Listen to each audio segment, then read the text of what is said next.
আসসালামু আলাইকুম সুপ্রিয় এইচএসসি শিক্ষার্থীরা, আজকে আমরা এইচএসসি আইসিটির খুবই গুরুত্বপূর্ণ একটা অধ্যায় নিয়ে আলোচনা করব। আমাদের আজকে আলোচনার বিষয় হচ্ছে চ্যাপ্টার 1। সো পুরো ক্লাস ধরে আমি থাকবো মোহাম্মদ তারেক রহমান, তোমাদের সাথে অধ্যয়ন করছি ঢাকা বিশ্ববিদ্যালয়। সো আমরা এই যে আমাদের চ্যাপ্টার 1 যেই চ্যাপ্টারটি আছে, এই চ্যাপ্টারটি কিন্তু তোমাদের প্রতিটা ব্যাচের জন্য এইচএসসি 26, 27 বা 28 প্রতি ব্যাচের জন্য খুবই গুরুত্বপূর্ণ। কেননা আইসিটি চ্যাপ্টার 1 থেকে তোমাদের প্রতি বছরই একটা সিকিউ থাকবেই, একদম বাধ্যতামূলক একটা সিকিউ থাকবেই, পাশাপাশি এর অধ্যায় থেকে তোমাদের এমসিকিউ থাকবে। সো আজকের ক্লাসে আমরা এই চ্যাপ্টার 1 এর ফুল যে বিষয়গুলো আছে, কনসেপ্ট, এমসিকিউ, সিকিউ, পুরোটা বিষয় কভার করব। সো ফুল ক্লাস খুব অ্যাটেন্টিভ ভাবে শুনবে এবং পাশাপাশি তোমরা যারা ক্লাসে অ্যাটেন্ড করেছো অবশ্যই তোমরা এইচএসসি কত ব্যাচ এবং কোন বোর্ড থেকে ক্লাসটি করছো সেটা কমেন্ট সেকশনে জানাবে। আর আজকের ক্লাসটি সম্পূর্ণ ফ্রিতে তোমরা আইসিটি চ্যাপ্টার 1 এর ফুল প্যাকেজ পেয়ে যাচ্ছ। সো অবশ্যই ক্লাসটি মনোযোগ দিয়ে শুনবে এবং ক্লাসের ভিতরে যে কোনো টপিকে যদি সমস্যা ফেস করো, যে কোনো টপিক নিয়ে প্রশ্ন থাকে, সেটা অবশ্যই কমেন্ট সেকশনে জানাবে। ফুল ক্লাসটা মনোযোগ দিয়ে শুনবে, তাহলে তোমার এমসিকিউ, সিকিউ এবং কনসেপ্ট যে 3টা বিষয় আছে সবগুলো বিষয় ইনশাল্লাহ কভার হয়ে যাবে। তো দেখো আমাদের চ্যাপ্টার 1 যেটি আছে এটার নাম হচ্ছে তথ্য ও যোগাযোগ প্রযুক্তি বিশ্ব ও বাংলাদেশ প্রেক্ষিতে, অর্থাৎ বিশ্ব এবং বাংলাদেশের প্রেক্ষিতে তথ্য প্রযুক্তি কোন কোন ক্ষেত্রে ব্যবহার হচ্ছে, কিভাবে ব্যবহার হচ্ছে, এর কি ধরনের প্রভাব আছে, এইগুলো নিয়ে মূলত আমাদের এই চ্যাপ্টার 1 রচনা করা হয়েছে। যারা লিখছে তারা এই বিষয়গুলোতে ফোকাস করছে। দেখো এই অধ্যায়ের গুরুত্বপূর্ণ টপিকগুলো যদি আমরা দেখি, অধ্যায় গ্লোবাল ভিলেজ সম্পর্কে আলোচনা করা আছে, এছাড়াও ভার্চুয়াল রিয়েলিটি সম্পর্কে আলোচনা আছে, কৃত্রিম বুদ্ধিমত্তা সম্পর্কে আলোচনা আছে, রোবোটিক সম্পর্কে আলোচনা আছে। এছাড়াও আমরা যদি দেখি এই অধ্যায়ে আমাদের হচ্ছে সমাজ জীবনে তথ্য যোগাযোগ প্রযুক্তির প্রভাব, ন্যানো টেকনোলজি, এই বিষয়গুলো নিয়ে আলোচনা আছে। সো আরও যে কোনো টপিক আছে আমরা সবগুলো টপিক নিয়ে বিস্তারিত আলোচনা করব। তাহলে চলো শুরুতে আমরা একটু দেখি এই অধ্যায় থেকে আসলে কি ধরনের সিকিউ আসে, এটা আমাদের খুবই জানা প্রয়োজন যে আমরা যে অধ্যায়টি নিয়ে পড়তে যাচ্ছি এই অধ্যায় থেকে আসলে সিকিউ কিভাবে আসবে। চলো আমরা একটা প্রশ্ন দেখি, যেমন হচ্ছে ক গার্মেন্টস ফ্যাক্টরিতে অগ্নিসংযোগে নিহত শ্রমিকের পরিচয় শনাক্ত করতে ডিএনএ পরীক্ষা করা হয়। রাকিব এই ধরনের অগ্নিকাণ্ডের কথা মাথায় রেখে এমন একটি যন্ত্র আবিষ্কার করেছে যা একই সময় অগ্নি নির্বাপনে উদ্ধার কার্যে সহায়তা করবে। দেখো খুবই সিম্পল এবং সহজ একটা উদ্দীপক তোমাকে দেওয়া হয়েছে, যে কোনো একটা গার্মেন্টস ফ্যাক্টরিতে আগুন লেগেছে এবং ডিএনএ শনাক্তকরণের মাধ্যমে তাদেরকে ফাইন্ড আউট করা হয়েছে আসলে কে কোন ব্যক্তি। আর তার পাশাপাশি হচ্ছে এমন একটা যন্ত্র আবিষ্কার করেছে রাকিব, যেটা হচ্ছে অগ্নিকাণ্ড হলে সেখানে অগ্নি নির্বাপন এবং উদ্ধার কার্য দুইটা ক্ষেত্রে সহযোগিতা করবে। প্রথম আসলে যদি লক্ষ্য করো যে এখানে মেন বিষয় হচ্ছে নিহত শ্রমিকের পরিচয় শনাক্ত করতে ডিএনএ পরীক্ষা করা, এটি হলো একটা প্রযুক্তি। আর দ্বিতীয় যে সেকশনটি আছে যে অগ্নিকাণ্ডের কথা মাত্র একটা যন্ত্র আবিষ্কার করেছে, তাহলে যে যন্ত্র আবিষ্কার এটা সেগমেন্ট, এখানে দুইটা সেগমেন্টে রয়েছে। একটা হলো ডিএনএ শনাক্তকরণের মাধ্যমে, ডিএনএ পরীক্ষার মাধ্যমে শনাক্তকরণ একটা সেগমেন্ট, আর দ্বিতীয় সেগমেন্ট রয়েছে আমাদের হচ্ছে যন্ত্র আবিষ্কার। তাহলে দুইটা সেগমেন্ট আমরা পেয়েছি। এখন ক নম্বরে বলছে ভার্চুয়াল রিয়েলিটি কি, এবং খ নম্বরে বলা হচ্ছে ক্রায়োসার্জারিতে সূক্ষ্ম সুযুক্ত নল ব্যবহার করা হয় কেন। এই বিষয়গুলো আমরা কনসেপ্টের ভিতরে বিস্তারিত আলোচনা করব। গ নম্বরে বলা হচ্ছে উদ্দীপকের নিহত যে শ্রমিক আছে এগুলো শনাক্তকরণে ব্যবহৃত প্রযুক্তিটি ব্যাখ্যা করো। তাহলে এখানে কোন প্রযুক্তি ব্যবহার হয়েছে, তাহলে এখানে মূলত আমাদের বায়োমেট্রিক্স প্রযুক্তি ব্যবহার হয়েছে। এটা আমি কিভাবে বুঝলাম, এই যে শনাক্তকরণ যে বিষয়টি আছে, ডিএনএ শনাক্তকরণ, ব্যক্তি শনাক্তকরণ, নিরাপত্তা যে বিষয়গুলো আছে, এই সকল ক্ষেত্রে আমাদের বায়োমেট্রিক্স ব্যবহৃত হয়। ঠিক আছে, তোমার প্রশ্নটি এভাবে আসবে, তোমাকে সেখান থেকে জ্ঞানবোধটা ফাইন্ড আউট করতে হবে যে ওখানে আসলে কোন টপিক নিয়ে বলা হচ্ছে। আমরা যখন কনসেপ্টগুলো আলোচনা করবো তখন এই বিষয়গুলো তোমার একদম ক্লিয়ার হয়ে যাবে। সো তাহলে চলো আমরা কনসেপ্টটা ক্লিয়ার করে আসি, তারপরে আমরা সিকিউগুলো নিয়ে আলোচনা করবো। তাহলে আমরা সহজেই বুঝতে পারবো যে কিভাবে আমরা অ্যান্সার করবো বা কোন তথ্যটা আমাদের ইন্ডিকেট করবে আসলে সিকিউতে কি চাচ্ছে। তাহলে আমরা প্রথমেই আসি, যেহেতু আমরা আইসিটি নিয়ে কথা বলছি, তাহলে তথ্য প্রযুক্তি কি। এমন রাখবো তথ্য সংগ্রহ, প্রক্রিয়াকরণ, ব্যবস্থাপনা ও তথ্য এক স্থান থেকে অন্য স্থানে নির্ভরযোগ্যভাবে আদান প্রদানে ব্যবহৃত প্রযুক্তি হচ্ছে তথ্য যোগাযোগ প্রযুক্তি। দেখো আমরা যখনই সাধারণত যেটা ঘটে আমাদের ক্ষেত্রে, আমরা যখন এসএসসিতে উঠি, বিশেষ করে এসএসসিতে আমাদের প্রথম আইসিটি ক্লাসে জিজ্ঞাসা করা হয় তথ্য প্রযুক্তি কি। অধিকাংশ স্কুল বা কলেজেই এটার মাধ্যমেই আইসিটি ক্লাস শুরু করা হয়, যে স্টুডেন্টের ভিতরে আইসিটি যে শব্দটি আছে এবং এটা যে সংজ্ঞা আছে, সংজ্ঞাটা সবাই জানে কিনা বা সংজ্ঞাটা সবাই বোঝে কিনা। সো এটা আমাদের খুবই পরিচিত এবং কমন একটা সংজ্ঞা, যে তথ্য যোগাযোগ প্রযুক্তি কি। সো এটা আমাদের পড়ে রাখতে হবে। আর তোমাদের একটা গুরুত্বপূর্ণ বিষয় জানাই, সেটা হচ্ছে যে আমাদের যেই চ্যাপ্টারগুলো আছে আইসিটি চ্যাপ্টার 1 থেকে চ্যাপ্টার 6 পর্যন্ত আমাদের কিন্তু প্রতিটি চ্যাপ্টারে ওয়ান শট ক্লাস ইউটিউবে আপলোড করে দেওয়া হয়েছে। একদম প্রতিটি চ্যাপ্টার 1, 2, 3, 4, 5, 6 প্রতিটি চ্যাপ্টারের যে কনসেপ্ট আছে, এমসিকিউ আছে এবং সিকিউ আছে, তিনটা সেগমেন্ট থেকেই গুরুত্বপূর্ণ যে বিষয়গুলো আছে, পাশাপাশি যেই টপিকগুলো আছে সেটা তুমি সংখ্যা পদ্ধতি যোগ বিয়োগ বলো, সংখ্যা পদ্ধতি রূপান্তর বলো, কিংবা হাফ এডার থেকে ফুল এডার বাস্তবায়ন, কিংবা প্রোগ্রামিং বলো, কিংবা হচ্ছে আমাদের ষষ্ঠ অধ্যায়ে যে ডাটাবেজ আছে ডাটাবেজের কথা বলো, সকল অধ্যায়ের কিন্তু ওয়ান শট ক্লাস অর্থাৎ সিকিউ, এমসিকিউ এবং কনসেপ্ট তিনটা কম্বাইনভাবে আমাদের ইউটিউব চ্যানেলে আপলোড করে দেওয়া হয়েছে। এই ভিডিওটা তোমরা যেখানে পাচ্ছ এখানেই বাকি ভিডিওগুলো পেয়ে যাবে। তোমরা বাকি অধ্যায়গুলো এখান থেকে রিভিশন দিয়ে তোমার প্রস্তুতিকে কমপ্লিট করে নিতে পারো, ঠিক আছে। সো এখন দেখো, আমরা বলছি আমাদের তথ্য প্রযুক্তির একটা গুরুত্বপূর্ণ ধারণা হচ্ছে ইন্টারনেট। মনে রাখবো ইন্টারনেট হচ্ছে তথ্য প্রযুক্তির মেরুদণ্ড। মেরুদণ্ড বলতে ইন্টারনেট ছাড়া তথ্য প্রযুক্তি কথা ভাবা প্রায় অসম্ভব। বর্তমান যুগে আমরা দেখতে পাচ্ছি যে তুমি আমাদের যে কমিউনিকেশনের কথা বলো বা ডাটা প্রসেসিং এর কথা বলো বা ডাটা আদান প্রদানের কথা বলো, সকল ক্ষেত্রে কিন্তু ইন্টারনেট বড় একটা ভূমিকা পালন করে। তাহলে আমাদের ইন্টারনেট কি? তাহলে ইন্টারনেট হলো পৃথিবী জুড়ে বিস্তৃত অসংখ্য নেটওয়ার্কের সমন্বয়ে গঠিত একটা বিরাট নেটওয়ার্ক ব্যবস্থা। এই ছোট ছোট সংখ্যাগুলো কিন্তু তোমাকে মনে রাখতে হবে। এটা তোমার এমসিকিউতে দিবে এবং ক নম্বরে দিবে। এখন দেখো, আমাদের যে তথ্য যোগাযোগ প্রযুক্তি যেটা আছে, এটা কিন্তু অনেক অনেক সুবিধা আছে। আমরা দেখছি আমাদের চারপাশে সুবিধায় ভরা। আমরা এই যে তোমরা অনলাইনে ক্লাস করছো ইউটিউবে, তোমরা হচ্ছে ধরো একটা রান্না করতে যাচ্ছ, ইউটিউবে টিউটোরিয়াল দেখো, কিংবা কিছু তৈরি করতে চাচ্ছ, ইউটিউব থেকে ভিডিও দেখে নাও। তারপরে তোমার কোনো আত্মীয় স্বজন যদি প্রবাসে থাকে তার সাথে কথা বলতে পারছো সরাসরি, ডাক্তারের কাছে কমিউনিকেশন করে টেলিমেডিসিন নিতে পারছো। এছাড়াও হচ্ছে বর্তমানে যে এআই যে ফ্যাসিলিটিসগুলো আছে এগুলো কিন্তু তথ্য প্রযুক্তির অন্তর্ভুক্ত। এগুলো তোমরা সুবিধাগুলো নিতে পারছো। অনেক অনেক সুবিধা দেখছি। এত সুবিধার ভিতরেও কিন্তু কিছু অসুবিধা আছে, যে এই অসুবিধাগুলো খুবই গুরুত্বপূর্ণ এবং খুবই প্রকট। এই অসুবিধাগুলো, যার প্রথম যে অসুবিধা সেটা হলো তথ্যের গোপনীয়তা নষ্ট হচ্ছে। দেখো, বর্তমানে আমরা যে অ্যান্ড্রয়েড সফটওয়্যারগুলো ইউজ করি, অধিকাংশ সফটওয়্যারগুলো আমাদের তথ্যগুলো চুরি করে নিচ্ছে। তুমি কি সার্চ দিচ্ছ, কি ধরনের ডেটা সার্চ দিচ্ছ, কি ফটো আপলোড করছো, এই সবগুলো কিন্তু তাদের সার্ভারে জমা হয়ে যাচ্ছে। পাশাপাশি তোমরা যারা ফেসবুক ইউজ করো, ফেসবুক, ইনস্টাগ্রাম, টিকটক, এই সোশ্যাল মিডিয়াগুলো ইউজ করে, এখানে যে তোমরা অনবরত যে ছবি বা ভিডিওগুলো ছাড়ছো, এই ছবি বা ভিডিওগুলো কিন্তু সার্ভারে চলে যাচ্ছে। সার্ভারে যখন চলে যাচ্ছে, তোমার তথ্য আর তোমার নিজের থাকছে না, ওটা গোপনীয়তা নষ্ট হয়ে যাচ্ছে, সবাই জেনে যাচ্ছে। আবার অনেকে দেখবো তোমাদের মাঝে এমন আছে ফ্রেন্ড সার্কেল, তারা সবসময় আপডেটে পড়ে থাকে, যে সে সকালে কী করছে, দুপুরে কী করছে, বিকালে কী করছে, রাতে কী করছে, সব কিছু ফেসবুক স্টোরি কিংবা ফেসবুক পোস্টে দিচ্ছে। এই বিষয়গুলোর মাধ্যমে কিন্তু তোমার তথ্যের গোপনীয়তা থাকছে আর তথ্যের গোপনীয়তা নষ্ট হয়ে যাচ্ছে। এটা আমরা বললাম যে নর্মালি যেটা ঘটছে, কিন্তু এর বাইরেও এই যে বিভিন্ন যে অ্যাপ্লিকেশনগুলো আমরা ইনস্টল করছি, বিভিন্ন ভিডিও এডিটর, ফটো এডিটর, এর মাধ্যমে অনেক সময় দেখা যাচ্ছে যে আমাদের তথ্যগুলো তাদের সার্ভারে চলে যাচ্ছে, তারা এটাকে কালেক্ট করে ফেলছে। সো এটা হলো আমাদের অনেক বড় একটা সমস্যা তথ্য যোগাযোগ প্রযুক্তি। এর পাশে উন্নয়নশীল উন্নত দেশগুলোর মধ্যে ডিজিটাল বৈষম্য তৈরি হচ্ছে। এখন লক্ষ্য করো, আমরা যদি বাংলাদেশ এবং জাপান কিংবা চায়নার কথা বলি, এই যে আমরা যে বাংলাদেশি যারা আছি, আমাদের যে প্রোডাক্টগুলো ইউজ করি, জাপানি, চায়না এই প্রোডাক্টগুলো ইউজ করছে, তারা কিন্তু তথ্য প্রযুক্তি ব্যবহার করে এগুলো আবিষ্কার করছে, করে আমাদের কাছে আর আমরা হচ্ছে তাদের কাছ থেকে এটা ইম্পোর্ট করে নিয়ে আসছে, আমদানি করছে।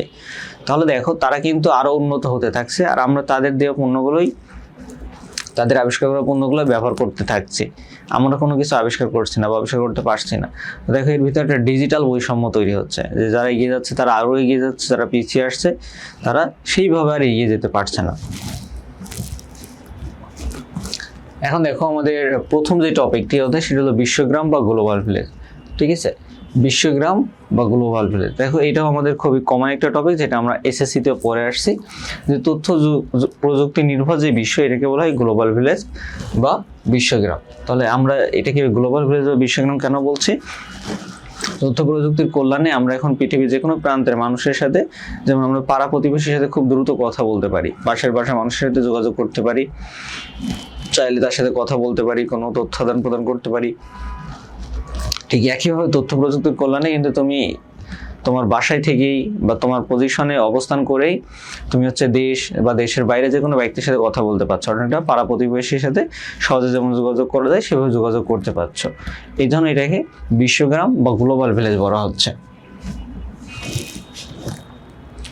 এখন দেখো আমরা যে বিশ্বগ্রাম নিয়ে আলোচনা করছি, এই বিশ্বগ্রামের জনককে, তাহলে মনে রাখবো আমাদের এই বিশ্বগ্রামের জনক হচ্ছে দার্শনিক মার্শাল ম্যাকলুহান। এই যে ব্যক্তিকে তোমরা দেখতে পাচ্ছ, ইনি হচ্ছে আমাদের যে বিশ্বগ্রাম ধারণাটি আছে, এই বিশ্বগ্রাম ধারণা বা গ্লোবাল ভিলেজের জনক দার্শনিক মার্শাল ম্যাকলুহান। ইনি হলো কানাডিয়ান নাগরিক, ইনি হচ্ছেন কানাডিয়ান দার্শনিক মার্শাল ম্যাকলুহান। তিনি সর্বপ্রথম গুটেনবার্গ গ্যালাক্সি বইয়ে এই যে আমাদের বিশ্বগ্রাম বা গ্লোবাল ভিলেজ আছে এই ধারণাটা তুলে ধরেন তার এই গুটেনবার্গ গ্যালাক্সি বইয়ে। ওকে, এটা মনে রাখবে, এই তথ্যগুলা সাল মনে রাখা ম্যান্ডেটরি না, বিশ্বগ্রামের জনক এবং কোন বই উল্লেখ করেছেন এই দুইটা তথ্য মনে রাখবা।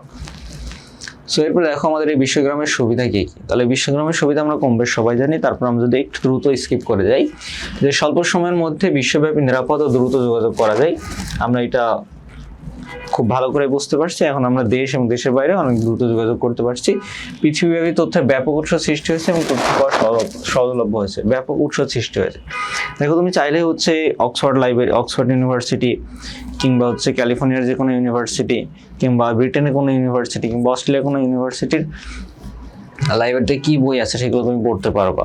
অনলাইনে অ্যাভেলেবল রিসোর্স রয়েছে, রিসোর্স থেকে তুমি চাইলে যে কোনো বই পড়তে পারছো। তাহলে কি হচ্ছে, এখানে তথ্যের ব্যাপক উৎস সৃষ্টি হচ্ছে। তার পাশাপাশি তুমি যে কোনো বিষয়ে রিসার্চ করতে চাইলে, যে কোনো তথ্য জানতে চাইলে তুমি কিন্তু গুগল থেকে বা ইয়াহু থেকে বা যে কোনো আমাদের যে সার্ভারগুলো আছে অনলাইন সার্ভার, সেখান থেকে তুমি এই তথ্যগুলো পাচ্ছ। সো তথ্যের একটা ব্যাপক উৎস সৃষ্টি হচ্ছে। প্রযুক্তি গ্রহণ ও ব্যবহার ক্ষেত্রে মানুষের সক্ষমতা বৃদ্ধি পাচ্ছে। দেখো যত সময় উন্নয়ন হচ্ছে, মানুষ ধীরে ধীরে নতুন নতুন প্রযুক্তি আবিষ্কার করছে এবং সেগুলো ব্যবহার করছে। মানুষের জীবনযাত্রার মান উন্নয়ন হচ্ছে। আমরা দেখতে পাচ্ছি যে তথ্য প্রযুক্তির কল্যাণে আমাদের মানুষের জীবনযাত্রার মানের উন্নয়ন ঘটছে, আমরা সহজে যোগাযোগ করতে পারছি। তারপরে হচ্ছে এই যোগাযোগ প্রযুক্তিগুলো ব্যবহার করে আরো নতুন নতুন প্রযুক্তি আবিষ্কার হচ্ছে, যেটা আমাদের জীবনকে আরো সহজ করে তুলছে। কাজের দক্ষতা বৃদ্ধি পাচ্ছে। এখন দেখো প্রযুক্তি যত অগ্রগতি হচ্ছে, যে কাজটা করতে আগে হিউজ পরিমাণ সময় লাগতো এখন আরো কম সময় লাগছে। যেমন এর আগে যখন আমাদের এই যে মাইক্রোসফট এক্সেল বা মাইক্রোসফট অফিস এগুলো ছিল না, এই ধরনের সফটওয়্যারগুলো, তখন কিন্তু হাতে কলমে এগুলো লিখে লিখে, ধরে একটা অফিসে যারা কাজ করছে তাদের হিসাব, তারপর কত বেতন, কত টাকা আয় হচ্ছে ব্যয় হচ্ছে, এগুলো কিন্তু ম্যানুয়ালি লিখে লিখে হিসাব করে রাখা লাগতো। কিন্তু যে এক্সেল তারপর হচ্ছে ওয়ার্ড এগুলো আবিষ্কার হওয়ার পরে এখানে আমরা ইনপুট দিয়ে এগুলো সহজে মনে রাখতে পারছি, এগুলো আমরা এন্ট্রি করে রাখতে পারছি, হিসাব নিকাশ করতে পারছি অটোমেটিক। এরপর যখন আমাদের এআই আসলো, তারপর হচ্ছে আমাদের যে বায়োমেট্রিক সিস্টেমগুলো আসলো, এখন আর তোমার হচ্ছে ম্যানুয়ালি হাজিরাও নেওয়া লাগে না, তুমি ফিঙ্গারপ্রিন্ট দিয়ে প্রবেশ করলে অটোমেটিক হাজিরা কাউন্ট হয়ে যায়। তারপর হচ্ছে স্যালারির জন্য বিভিন্ন ডাটাবেস ম্যানেজমেন্ট সিস্টেম চলে আসছে, যে কে কয় টাকা স্যালারি পাচ্ছে, কোন মাসে পাবে, কত টাকা পাবে, তারপরে হিসাব নিকাশ কত টাকা আয় ব্যয় হচ্ছে, এগুলো কিন্তু ডাটাবেস ম্যানেজমেন্ট সিস্টেমের মাধ্যমে এখন বড় বড় কোম্পানিগুলো নিয়ন্ত্রণ করছে, তারা আর ম্যানুয়ালি নিয়ন্ত্রণ করছে না। এরপর আমাদের হচ্ছে ব্যবসা বাণিজ্যের প্রসার ও লেনদেন সহজে দ্রুততর হচ্ছে। এটা আমরা তো খুব ভালোভাবে বুঝতে পারছি। তুমি ইউটিউব বা ফেসবুকে যখন কোনো ভিডিও দেখো, সেখানে কিন্তু বিজ্ঞাপনে ভরা থাকে। তারপরে আমাদের আশেপাশে আমরা দেখতে পাচ্ছি তো বিলবোর্ড, তারপরে হচ্ছে যত মুভি সিনেমা যেগুলো হয়, সবকিছুর ভেতরে এই ব্যবসা বাণিজ্যের বিভিন্ন বিজ্ঞাপনগুলো থাকে, যার ফলে আমাদের ব্যবসা বাণিজ্যের প্রচার ও প্রসার হচ্ছে। তারপর দেখো ঘরে বসেই শিক্ষা গ্রহণ করা যায়, যেটা তোমরা এখন করছো, এই মুহূর্তে ঘরে বসে শিক্ষা গ্রহণ করছো, ঘরে বসে উন্নত স্বাস্থ্য ও চিকিৎসা সেবা পাওয়া যাচ্ছে। সো আমরা এখন অনলাইনে ডাক্তার অ্যাপয়েন্টমেন্ট নিয়ে অনলাইনেও ডাক্তারের সাথে যোগাযোগ করতে পারি বা চিকিৎসা নিতে পারি। অনলাইন বিভিন্ন প্ল্যাটফর্মে লেখালেখি করার মাধ্যমে কোনো বিষয়ে মতামত প্রদান এবং সচেতনতা বৃদ্ধি করা যাচ্ছে। এবং কিন্তু তুমি চাইলে যে কোনো নিউজ পেপার যেগুলো আছে, নিউজ পেপারের সাথে কন্ট্যাক্ট করে তুমি কোনো একটা পত্রিকায় যদি লিখতে চাও, তোমার তথ্যটা যদি ভ্যালিড হয় তুমি লিখতে পারো। পাশাপাশি আমরা তো এখন ফেসবুক, ইনস্টাগ্রাম, টুইটার এগুলোতে আমাদের বিভিন্ন প্রতিবাদ বা আমাদের মতামতগুলো জানিয়ে থাকি। সর্বশেষ হচ্ছে বিশ্বব্যাপী কর্মসংস্থানের ব্যাপক সুযোগ সৃষ্টি হয়েছে। আমরা দেখতে পাচ্ছি যে ফাইবার, আপওয়ার্ক এগুলোর মাধ্যমে বিশ্বব্যাপী মানুষ অনলাইনে কাজ করার সুযোগ পাচ্ছে, বিভিন্ন দেশের মানুষ বিভিন্নভাবে কাজ করার সুযোগ পাচ্ছে। সো এই সব কিছুই ছিল আমাদের বিশ্বগ্রামের সুবিধা। তাহলে বিশ্বগ্রামের অসুবিধা কি? বিশ্বগ্রামের মেন অসুবিধা হচ্ছে আমরা যে তথ্য প্রযুক্তি যে অসুবিধাগুলো দেখলাম, সর্বপ্রথমত আমাদের গোপনীয়তা নষ্ট হচ্ছে, গোপনীয়তা বজায় থাকছে না, আমরা এটা অলরেডি আলোচনা করছি। এরপর হচ্ছে সহজে অসত্য বা মিথ্যা এবং বানোয়াট সংবাদ ছড়িয়ে সামাজিক বিশৃঙ্খলা সৃষ্টি হচ্ছে। এটা খুবই মারাত্মক একটা সমস্যা আমাদের দেশে। আমরা দেখতে পাচ্ছি যে আমাদের দেশে বিভিন্ন ঘটনা, ঠিক আছে, বাইরের দেশে একটা ঘটনা সেটাকে কাট করে আমাদের দেশের বলে চালিয়ে দেওয়া হচ্ছে। সেটা থেকে মানুষ বিভ্রান্ত হচ্ছে। দেখা যাচ্ছে কোনো একটা দেশে কোনো মানুষকে জবাই করে হত্যা করা হয়েছে, ওকে, খুন করা হয়েছে, ওই ভিডিওটা বাংলাদেশের একজন ছাড়ছে, কাট করে ছাড়ছে, কোনো ট্যাগ দেয় নাই যে এটা কোন জায়গায় ঘটছে বা কিভাবে ঘটছে, কিছু বলে নাই, জাস্ট ভিডিও ছেড়ে রাখছে। তাহলে এটা দেখে মানুষ আতঙ্কগ্রস্ত হচ্ছে যে কিরকম হলো, মানুষকে খুন করে ফেলছে। আবার হচ্ছে অনেক সময় দেখা যায় যে বিভিন্ন বড় বড় ইনসিডেন্টের পরে, যেমন জুলাই অভ্যুত্থানের পরেও আমরা দেখেছি জুলাই অভ্যুত্থানের আগের বিভিন্ন বিষয়গুলো তুলে ধরা হচ্ছে, ভুলভাবে তুলে ধরা হচ্ছে, বিভ্রান্তিকরভাবে তুলে ধরা হচ্ছে, অর্থাৎ অনেক আগের ঘটনা সেটাকে আবার চালিয়ে দেওয়া হচ্ছে। তারপর আমরা দেখছি যে বিভিন্ন যেই সাম্প্রদায়িক বিষয়গুলো আছে, বিভিন্ন ব্যক্তি সাম্প্রদায়িক উস্কানিমূলক বিভিন্ন পোস্ট করে, মিথ্যা পোস্ট করে, বানোয়াট পোস্ট করে, এই যে এইগুলোর মাধ্যমে একটা সামাজিক বিশৃঙ্খলা সৃষ্টি হচ্ছে, যেটা আমরা দেখতে পাচ্ছি। এবার হচ্ছে প্রযুক্তি পরিবর্তনের কারণে গ্লোবাল নেটওয়ার্ক সহায়তা করার জন্য উন্নত দেশগুলোর প্রতি নির্ভরশীল হয়ে পড়ছে। এটা আমরা খুব ভালো করে অনুভব করতে পারছি যে আমাদের বাংলাদেশ বলো বা ইন্ডিয়া বলো, বাংলাদেশ ইন্ডিয়ার মতো দেশগুলো আমরা কিন্তু পুরোপুরি চায়না প্রোডাক্টের উপর নির্ভরশীল। সো আমাদের পুরো একটা ডিপেন্ডেন্সি তৈরি হচ্ছে। এরপর হচ্ছে সাইবার আক্রমণ বাড়ছে। তোমরা নিশ্চয়ই শুনেছো তোমার ফ্রেন্ড সার্কেলের কেউ বা তোমার পরিচিত কেউ বা অপরিচিত কেউ কারো না কারোর আইডি হ্যাক হয়ে গেছে, কিংবা হচ্ছে সাইবার আক্রমণ মানে যে শুধু আইডি হ্যাক হয়ে যাবে এমন না। সাইবার আক্রমণ মানে আইডি হ্যাক হতে পারে, তোমার কোনো তথ্য চুরি করে কেউ তোমাকে বুলিং করতে পারে, তোমাকে ব্ল্যাকমেইল করতে পারে। অর্থাৎ ইন্টারনেট ব্যবহার করে যে কোনো আক্রমণ বা যে কোনো ক্রাইমকেই বলা হয় সাইবার আক্রমণ বা সাইবার অপরাধ। এর ফলে হচ্ছে ইন্টারনেটের ফলে পর্নোগ্রাফি সহজলভ্য হয়, যুব সমাজে সামাজিক অবক্ষয় সৃষ্টি হচ্ছে।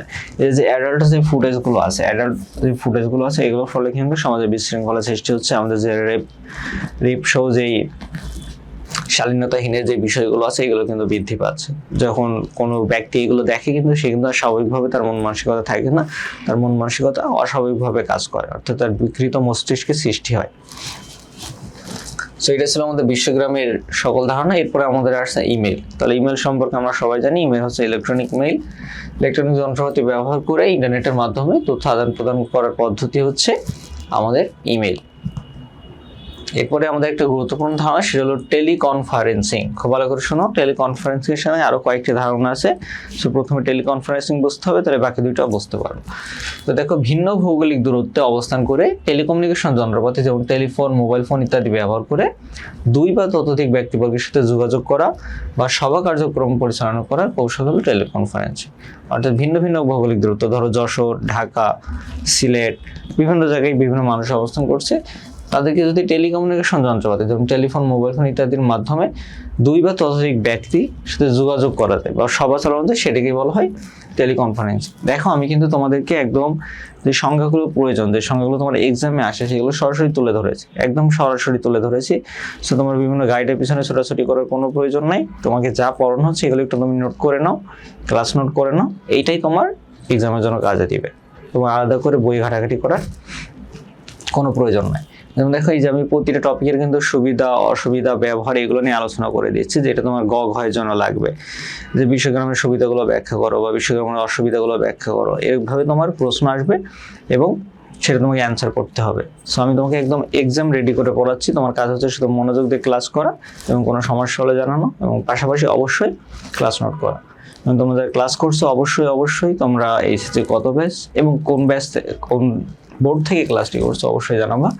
আর পাশাপাশি তোমরা যদি আমাদের রানিং কোনো কোর্স সম্পর্কে জানতে চাও, যে আমাদের কোনো রানিং কোর্স চলছে কিনা বা আমাদের আইসিটির কোনো কোর্সে ভর্তি হতে চাও, আমরা কিন্তু একদম বেসিক থেকে পড়াই, প্রতিটা টপিক বেসিক থেকে পড়াই, বেসিক থেকে অ্যাডভান্স। প্রথমে কনসেপ্ট, তারপর এমসিকিউ, তারপর সিকিউ, এইভাবে কনসেপ্ট চলা আকারে পড়াই, যেন একটা পূর্ণাঙ্গ প্যাকেজ চলে আসে স্টুডেন্টের। সো তোমরা যদি আমাদের কোর্সে এনরোল করতে চাও, এখানে দেওয়া হোয়াটসঅ্যাপ নম্বরে যোগাযোগ করতে পারো। এছাড়াও আমাদের ফেসবুকে গিয়ে সিএডএমি পেজ আমি সার্চ করলেই আমাদের ফেসবুক পেজ পেয়ে যাবো। সেখানে রানিং যেই বা কারেন্ট এখন যেই কোর্সগুলো চলছে সেই কোর্সগুলো সম্পর্কে বিস্তারিত জানতে পারবে। তো দেখো, আমাদের যে টেলিকনফারেন্সিং ছিল, টেলিকনফারেন্সিং এর পরে আসছে আউটসোর্সিং। দেখো, এখানে দুইটা বিষয়, একটা হলো আউটসোর্সিং আর একটা হচ্ছে ফ্রিল্যান্সিং। দেখো, দুইটা টপিক। দুইটা টপিক, কিন্তু দুইটার ভিতরে স্লাইটলি পার্থক্য আছে। একটা হচ্ছে আউটসোর্সিং আর একটা হলো ফ্রিল্যান্সিং। কোনটা আউটসোর্সিং, কোনটা ফ্রিল্যান্সিং, খুব ভালো করে শুনো। সাপোজ তুমি একটা কোম্পানির মালিক, তুমি কোনো একটা ব্যক্তিকে কাজ করাতে চাইছো দেশের বা দেশের বাইরে, তাহলে সেটা হবে আউটসোর্সিং, বাইরের কোনো ব্যক্তিকে দিয়ে। তোমার কোম্পানির বাইরে বা ভিন্ন কোনো ভৌগোলিক দূরত্বের কোনো ব্যক্তিকে দিয়ে তুমি যখন কাজ করিয়ে নিবে, তখন সেটাই হলো আউটসোর্সিং। আর তুমি যখন কাজ করবে, এখন তুমি ওয়ার্কার, তুমি কাজ করবে, ফ্রিল্যান্সিং করবে, তুমি হচ্ছে বাইরে একটা কোম্পানির কাজ করবে বা দেশের অন্য একটা কোম্পানির কাজ করবে কোনো একটা পার্ট টাইম চুক্তির উপর ভিত্তি করে, তখন সেটা হবে ফ্রিল্যান্সিং। তাহলে যে কাজ করিয়ে নাই সে আউটসোর্সিং করে, আর যে কাজ করে সে ফ্রিল্যান্সিং করে। আর দুইটারই প্ল্যাটফর্ম একই, ঠিক আছে? এটা অনেকটা বাজারের মতো, যে বাজারে একজন বিক্রেতা একজন ক্রেতা, যে বিক্রেতা সে আউটসোর্সার, যে ক্রেতা সে ফ্রিল্যান্সার, ঠিক আছে? তাহলে আমরা বলতে পারি কোনো প্রতিষ্ঠানের কাজ নিজেরা না করে তথ্য যোগাযোগ প্রযুক্তির সাহায্যে তৃতীয় কোনো ব্যক্তি বা প্রতিষ্ঠানের সাহায্যে করে নেওয়াকে বলা হয় আউটসোর্সিং। এবং এখানে যে ওয়েবসাইটগুলো আছে এই ওয়েবসাইটের নামগুলো মনে রাখবা, কম বেশ তোমরা সবাই ওয়েবসাইটগুলো জানো, Upwork, fibre, freelancer. Upwork, fibre, freelancer সাধারণত এই তিনটা থেকে যে কোনো একটা এমসিকিউতে থাকে। আর ফ্রিল্যান্সিংকে আমরা কি বলতে পারি? কোনো প্রতিষ্ঠানের সাথে দীর্ঘস্থায়ী চুক্তি না করে তথ্য যোগাযোগ প্রযুক্তির সাহায্যে স্বাধীনভাবে নিজের দক্ষতা অনুযায়ী কোনো ব্যক্তি বা প্রতিষ্ঠানের চাহিদা মোতাবেক কাজ করাকে বলা হয় ফ্রিল্যান্সিং। অর্থাৎ যে পরিমাণ কাজ করা হবে সেটা একটা চুক্তি ভিত্তিতে কাজ করে তারা।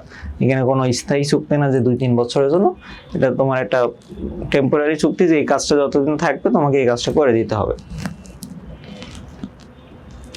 এবার দেখো ভার্সুয়ালিটি, এই অধ্যায়ে খুবই গুরুত্বপূর্ণ এবং বিগত সালে সব থেকে বেশি পরিমাণে প্রশ্ন আসছে আমাদের এই ভার্চুয়ালিটি থেকে। দেখো বিগত সালগুলোতে ভার্চুয়ালিটি থেকে সব থেকে বেশি পরিমাণে প্রশ্ন আসছে, সেই টপিকটি আমাদেরকে জানতে হবে। দেখো ভার্চুয়ালিটি হচ্ছে হার্ডওয়্যার এবং সফটওয়্যারের সাহায্যে তৈরি এমন এক ধরনের কৃত্রিম পরিবেশ। তাহলে এটাকে তুমি সিম্পলি এটা বলতে পারো যে ভার্চুয়াল রিয়েলিটি হচ্ছে হার্ডওয়্যার এবং সফটওয়্যার সাহায্যে তৈরি কৃত্রিম পরিবেশ। এই ভার্চুয়াল রিয়েলিটিতে একটা আপডেট ভার্সন হচ্ছে augmented reality. Virtuality augmented reality একই, কিন্তু ভার্চুয়ালিটি আপডেট। ভার্চুয়ালিটি একটা নতুন রূপ যেখানে বাস্তব জগতের সাথে ভার্চুয়াল জগতে এক ধরনের সংমিশ্রণ ঘটনা হয়। ভার্চুয়ালিটি আপডেট ভার্সন হচ্ছে অগমেন্টেড রিয়েলিটি। মানে অগমেন্টেড রিয়েলিটিতে কি ঘটে আর ভার্চুয়াল রিয়েলিটিতে কি ঘটে? ভার্চুয়াল রিয়েলিটিতে কৃত্রিম পরিবেশ তৈরি করা হয়। তোমরা যারা 3D মুভি দেখেছো বা 3D VR যে গগলস আছে এগুলো পড়েছো, তারা হচ্ছে ভার্চুয়ালিটি সম্পর্কে বেশ কিছুটা জানো। এই ভার্চুয়ালিটি যেটা হয়, যেমন আমরা সামনে যখন দেখি, তুমি ধরো বাস্তবে যেটা দেখো আর মোবাইল স্ক্রিনে যেটা দেখো, যখন ক্লাস করছো, তুমি ক্লাসটা কিন্তু মোবাইল স্ক্রিনে দেখছো, তোমার মনে হচ্ছে যে তুমি মোবাইলে ক্লাস করছো, ক্লাসটা অন্য জায়গায় হচ্ছে। কিন্তু এই ক্লাসটি যদি তুমি 3D গগলসের মাধ্যমে করো, তাহলে তোমার মনে হবে যে তুমি ক্লাসরুমে বসে আছো, আমি তোমার সামনে দাঁড়িয়ে ক্লাস নিচ্ছি। মানে তুমি চারপাশে ঘুরলে তুমি ক্লাসরুমে দেখতে পারবে। ডানে ঘুরলে তোমার পাশে কেউ বসে আছে, বামে ঘুরলে পাশে কেউ বসে আছে, অথবা পাশে দেওয়াল আছে, এভাবে। অর্থাৎ একদম ক্লাসরুমে থাকলে তুমি যেই ফিল পেতে, অর্থাৎ যেই পরিবেশটা পেতে, সেম পরিবেশ তোমার কাছে অনুভব হবে। এটা হলো ভার্চুয়াল রিয়েলিটি। আর অগমেন্টেড রিয়েলিটি ফ্যাসিলিটি হচ্ছে ভার্চুয়াল রিয়েলিটিতে শুধু দেখার বিষয়টা নিশ্চিত করা হয় এবং শোনার বিষয়টা, অগমেন্টেড রিয়েলিটিতে সেটা ফিল করার একটা পরিবেশ তৈরি করা হয়, ফিল করার জন্য সেন্সরের মাধ্যমে এটা ফিল করার একটা পরিবেশ তৈরি করা হয়। তাহলে এটা হলো আমাদের অগমেন্টেড রিয়েলিটি এবং ভার্চুয়াল রিয়েলিটি। দেখো এই যে আমরা বর্তমানে যে আপডেট যে ভিআর গগলসগুলো দেখি, এই ভিআর গগলসগুলো কিন্তু একদিনে আসে নাই। এটা সর্বপ্রথম যখন আবিষ্কার করা হয় এই ভার্চুয়াল রিয়েলিটি, তখন দেখতে অনেকটা এরকম এটিএম মেশিনের মতো এরকম বড় একটা যন্ত্র ছিল, 3D যেই ভিআরগুলো আছে। কিন্তু এটারই এখন আপডেট হয়ে একদম ছোট আমাদের হাতে হ্যান্ডি চলে আসছে, যেটা আমরা চোখে অ্যাটাচ করে দেখতে পারি। এরপর দেখো এই যে আমরা যে ভার্চুয়ালিটির কথা বলছি, এই ভার্চুয়ালিটির যে সিস্টেমগুলো আছে, এই সিস্টেমগুলো তৈরির কিছু উপাদান আছে, কিছু উপাদানের সমন্বয়ে ভার্চুয়ালিটি তৈরি হয়। যেমন হচ্ছে ইফেক্টর হচ্ছে বিশেষ ধরনের ইন্টারফেস বা ডিভাইস যা ভার্চুয়ালিটি পরিবেশের সাথে সংযোগ সাধন করে, যেমন head mounted display, data Globes, পূর্ণাঙ্গ বডি স্যুট ইত্যাদি। ইফেক্টর, তাহলে ইফেক্ট মানে আমরা জানি প্রভাব, তাহলে ইফেক্টর হচ্ছে প্রভাবক। অর্থাৎ যেই বিষয়গুলো এই ভার্চুয়ালিটি প্রভাবটা তৈরি করে, তুমি যে গগলসটা পড়ছো, যে গ্লাভসটা পড়ছো, এগুলো হচ্ছে ইফেক্ট করছে যে তুমি যেটা দেখছো সেটা তুমি নিয়ন্ত্রণ করতে পারছো তোমার হাত দ্বারা। এরপর হচ্ছে রিয়েলিটি সিমুলেটর। তাহলে রিয়েলিটি সিমুলেটর হলো এক ধরনের হার্ডওয়্যার যা ইফেক্টরকে সংবেদনশীল তথ্য সরবরাহ করে, যেমন বিভিন্ন ধরনের সেন্সর। রিয়েলিটি সিমুলেটর অর্থাৎ তুমি যেটা দেখছো ওইটার সাথে রিয়েলিটি অর্থাৎ বাস্তবের একটা সিমুলেশন করে, একটা সমন্বয় ঘটাই হলো এই রিয়েলিটি সিমুলেটর। এরপর হচ্ছে অ্যাপ্লিকেশন। এখন তুমি যেটা দেখছো সেটার জন্য তো অ্যাপ্লিকেশন লাগবে, যেমন তুমি এখন ক্লাস করছো, ক্লাসের জন্য ইউটিউবে তুমি ক্লাস করছো বা ফেসবুকে তুমি ক্লাস করছো, একটা সফটওয়্যার মাধ্যমে, একটা অ্যাপ্লিকেশন সফটওয়্যার মাধ্যমে। সো এই যে সিমুলেশন যখন হয়, সিমুলেশনের জন্য অ্যাপ্লিকেশনের প্রয়োজন হয়। সর্বশেষ আমাদের জিওমেট্রি হচ্ছে ভার্চুয়াল পরিবেশে বিভিন্ন বস্তুর বাহ্যিক বৈশিষ্ট্য সম্পর্কিত তথ্য বলে। এখন তোমাকে 3D স্ক্রিনে, অর্থাৎ তুমি চোখে যে হেড মাউন্টেড ডিসপ্লে দিয়ে যেটা দেখছো, এটা সাইজ আসলে কেমন হবে, এটা কতটা বড় দেখা যাবে, বা এটা কতটা প্রস্থ, হাইট, ওয়েট কতটুকু দেখা যাবে, এগুলো নিয়ন্ত্রণ করা হয় জিওমেট্রির সাহায্যে, বা জিওমেট্রি দ্বারা এগুলোকে নির্দেশ করা হয়। সো এরপর দেখো আমাদের ভার্চুয়াল রিয়েলিটির পরে আসছে টেলিপ্রেজেন্স। এখন লক্ষ্য করো, আমরা ভার্চুয়াল রিয়েলিটি নিয়ে যখন আলোচনা করছি, এখানে কিন্তু আমরা শুধু দেখা এবং অনুভব করার কথা বলছি, যে আমরা দেখতে পাচ্ছি, অনুভব করতে পারছি এইগুলো, কিন্তু টেলিপ্রেজেন্স হচ্ছে অনেক অনেক বেশি আপডেটেড। টেলিপ্রেজেন্সের বিষয়টা কি, যেমন দেখো এই যে মঙ্গল গ্রহে যে অভিযান চলছে মার্সে, সেখানে কিন্তু রোবট পাঠানো হয়েছে। এখন রোবট তো ওখানে হাঁটাচলা করছে, কাজ করছে, বিভিন্ন তথ্য সংগ্রহ করছে, স্যাম্পল কালেক্ট করছে। এখন টেলিপ্রেজেন্সের বিষয়টা হচ্ছে, ধরো দূরবর্তী কোনো একটা জায়গায়, সেটা হতে পারে দেশের ভেতরে, দেশের বাইরে, বা মঙ্গল গ্রহে বা অন্য কোনো গ্রহে, যে কোনো গ্রহে হতে পারে, তো সেখানে একটা রোবট পাঠানো হয়েছে। এবার তোমাকে রোবটের যে ম্যানুয়াল যেটা আছে, বা যে সেন্সরগুলো আছে, এগুলো তোমার বডিতে স্থাপন করা হয়েছে। এখন তুমি যেরকম অঙ্গভঙ্গি করবা বা যেভাবে যাবে ওইদিকে, মানে তুমি যেভাবে অঙ্গভঙ্গি করবে, রোবটটাও যদি একই রকম অঙ্গভঙ্গি করে, সাপোজ যে আমি তোমাকে ক্লাস নিচ্ছি, আমার একটা ক্লোন রোবট তোমার কাছে পাঠানো হলো। এখন আমি এখানে যেভাবে হাত নাড়াচ্ছি, যেভাবে কথা বলছি, তোমার সামনে রোবটটাও একইভাবে হাত নাড়াচ্ছে, একইভাবে কথা বলছে, তাহলে এটাকে বলা হয় টেলিপ্রেজেন্স। অর্থাৎ যন্ত্রকে যদি দুইটা জায়গায় ভিন্ন ভৌগোলিক দূরত্বে অবস্থান করে, এখান থেকে তুমি যে কমান্ডগুলো দিচ্ছ, সে যদি একই কমান্ডগুলো ফলো করে, তখন সেটাকে বলা হয় টেলিপ্রেজেন্স। অর্থাৎ তুমি অবস্থান করছো এখানে, কিন্তু এখানে তুমি যে মুভমেন্ট করছো এটা ওখানে হচ্ছে, অর্থাৎ টেলিপ্রেজেন্স, টেলিপ্যাথির মাধ্যমে প্রেজেন্স হওয়া, মানে উপস্থিত থাকা। দেখো এই ধরনের ভার্চুয়ালিটিতে ব্যবহারকারী সামনে দূরবর্তী কোনো বাস্তবিক পরিবেশকে কৃত্রিমভাবে অবস্থান করা হয়, এবং দূরবর্তী ওই বাস্তব পরিবেশে একটা রোবট উপস্থিত থাকে। ভার্চুয়াল পরিবেশে ব্যবহারকারী যা করবে, দূরবর্তী স্থানের বাস্তব পরিবেশে অবস্থিত রোবট তার অনুকরণ করে কাজটি করবে। অর্থাৎ আমি এখানে যা করব, আমার রোবটটি যেখানে পাঠানো আছে, সে সেম কাজ করবে, একদম সেম। এটাই হলো টেলিপ্রেজেন্স। সো এখন দেখো, আমরা যে ভার্চুয়াল রিয়েলিটি নিয়ে আলোচনা করলাম, ভার্চুয়াল রিয়েলিটি, টেলিপ্রেজেন্স, এগুলোর ব্যবহার সম্পর্কে আমাদের জানা প্রয়োজন। দেখো টেলিপ্রেজেন্স বা ভার্চুয়াল রিয়েলিটির ব্যবহার, ভার্চুয়াল রিয়েলিটি আমরা বিভিন্ন কাজে ব্যবহার করছি, যেমন খেলাধুলা, বিনোদন ক্ষেত্রে ভার্চুয়াল রিয়েলিটির ব্যবহার হচ্ছে। তোমরা যারা বর্তমানে যে মিউজিয়ামগুলো আছে, যেমন মিলিটারি মিউজিয়াম বা নৌ থিয়েটার, এখানে যারা গেছো, এখানে কিন্তু এই 3D গেমের ব্যবস্থা আছে। তুমি দেখেছো খেলার মাঠে নাই, ধরো গাড়ি, কার ড্রাইভিং, আমরা ফোনে তো সবাই, কমসে কম ছেলে হোক বা মেয়ে হোক, কমসে কম সবাই, মানে ম্যাক্সিমাম ক্ষেত্রে সবাই আমরা হচ্ছে কার ড্রাইভিং যে গেমগুলো আছে বা কার রেস গেমগুলো খেলছি, ওখানে কিন্তু আমরা ফোনের ভিতরে দেখতে পাই। তোমাকে যদি 3D ক্ষেত্রে এই রেসিং গেমটা দেখানো হয় বা খেলা হয়, তখন তোমাকে যদি বসিয়ে দেওয়া হয়, তুমি যখন এটা ড্রাইভ করবে, তোমার মনে হবে যে তুমি রিয়েলি কারের ভিতরে আছো, মানে কারের ভিতরে থেকেই তুমি এই কারটি ড্রাইভ করছো। সো এটার মাধ্যমে আমাদের খেলাধুলা এবং বিনোদন ক্ষেত্রে একটা পরিবর্তন এসেছে বা ব্যবহার রয়েছে। এবার হচ্ছে ব্যবসা বাণিজ্য, ভার্চুয়াল রিয়েলিটি। ব্যবসা বাণিজ্যের ক্ষেত্রে বিভিন্ন প্রোডাক্ট ডিজাইন করা, তারপর বিভিন্ন প্রোডাক্টকে প্রেজেন্ট করা, এই সকল ক্ষেত্রে আমাদের এই ভার্চুয়াল রিয়েলিটি ব্যবহার হচ্ছে। যেমন ধরো এই ফটোটা যে লক্ষ্য করো, ধরো নোকিয়া কোম্পানি একটা ফোন নিয়ে আসছে। এখন ফোন ডিজাইন করার আগে, মানে ফোনটাকে সরাসরি ম্যানুফ্যাকচার তৈরি করার আগে, তারা একটা মডেল তৈরি করলো, 3D একটা মডেল তৈরি করলো, করে এবার তাদের যে ইনভেন্টর আছে সবাই মিলে একটা মিটিংয়ে বসলো। এখন সবাই মিলে দেখলো যে কি কি বিষয়গুলো আছে। এখন যদি কোনো সমস্যা দেখা যায় যে না, এই ডিজাইনটা এমন না হয় এরকম হলে ভালো হতো, বা এই ফ্যাসিলিটিটা অ্যাড করলে ভালো হতো, কিন্তু তারা 3D মডেল দেখে সেটা বললে ওইটা পরিবর্তন করে নিতে পারলো। কিন্তু এটা ভাবো যদি এটাকে ম্যানুফ্যাকচার করার প্রয়োজন হতো, যে এটাকে তৈরি করা হয়েছে, তৈরি করার পর দেখা গেলো এটা চেঞ্জ করলে ভালো হতো, বা এই মডেলটা পছন্দ হচ্ছে না, তখন কিন্তু আবার নতুন করে তৈরি করা হবে। তাহলে এই যে প্রসেসটা আছে, প্রসেসটা কিন্তু শর্ট হয়ে গেল এবং সহজে করা সম্ভব হলো। এরপর হচ্ছে শিক্ষা এবং গবেষণার ক্ষেত্রে ভার্চুয়ালিটি। দেখো এই যে বায়োলজিক্যাল যে বিষয়গুলো আছে, বা কেমিক্যাল যে বিষয়গুলো আছে, বা অ্যাটমিক যে বিষয়গুলো আছে, এই বিষয়গুলো কিন্তু আমরা খালি চোখে দেখতে পারি না, বা খালি চোখে তার অবয়বগুলো আমরা দেখতে পারি না, কিন্তু ভার্চুয়ালিটির সাহায্যে এগুলো কিন্তু আমরা অনেক বৃহৎ আকারে দেখতে পারি। সো এইগুলো পাঠ্যদানে যে বিষয়গুলো আছে, এগুলো সহজেই আমরা স্টুডেন্টরা বুঝতে পারি এবং শিক্ষকরা তোমাদেরকে বোঝাতে পারি। সো এরপরে আমাদের যে বৈজ্ঞানিক যন্ত্রপাতি আছে এই সকল ক্ষেত্রেও ভার্চুয়ালিটির ব্যবহার রয়েছে। সো এখানে দেখো ভার্চুয়ালিটির যে ব্যবহারগুলো আছে আমি এখানে একদম চার্ট আকারে তোমাকে তুলে ধরেছি। মনে রাখবে বিগত সালগুলোতে সব থেকে বেশি যেই প্রশ্নটি এসেছে বা যেই ক্ষেত্র থেকে এসেছে সেটা হলো ড্রাইভিং, যানবাহন চালানো প্রশিক্ষণে বা ড্রাইভিং প্রশিক্ষণের জন্য ভার্চুয়ালিটি, এছাড়া হচ্ছে সামরিক প্রশিক্ষণের জন্য ভার্চুয়ালিটি।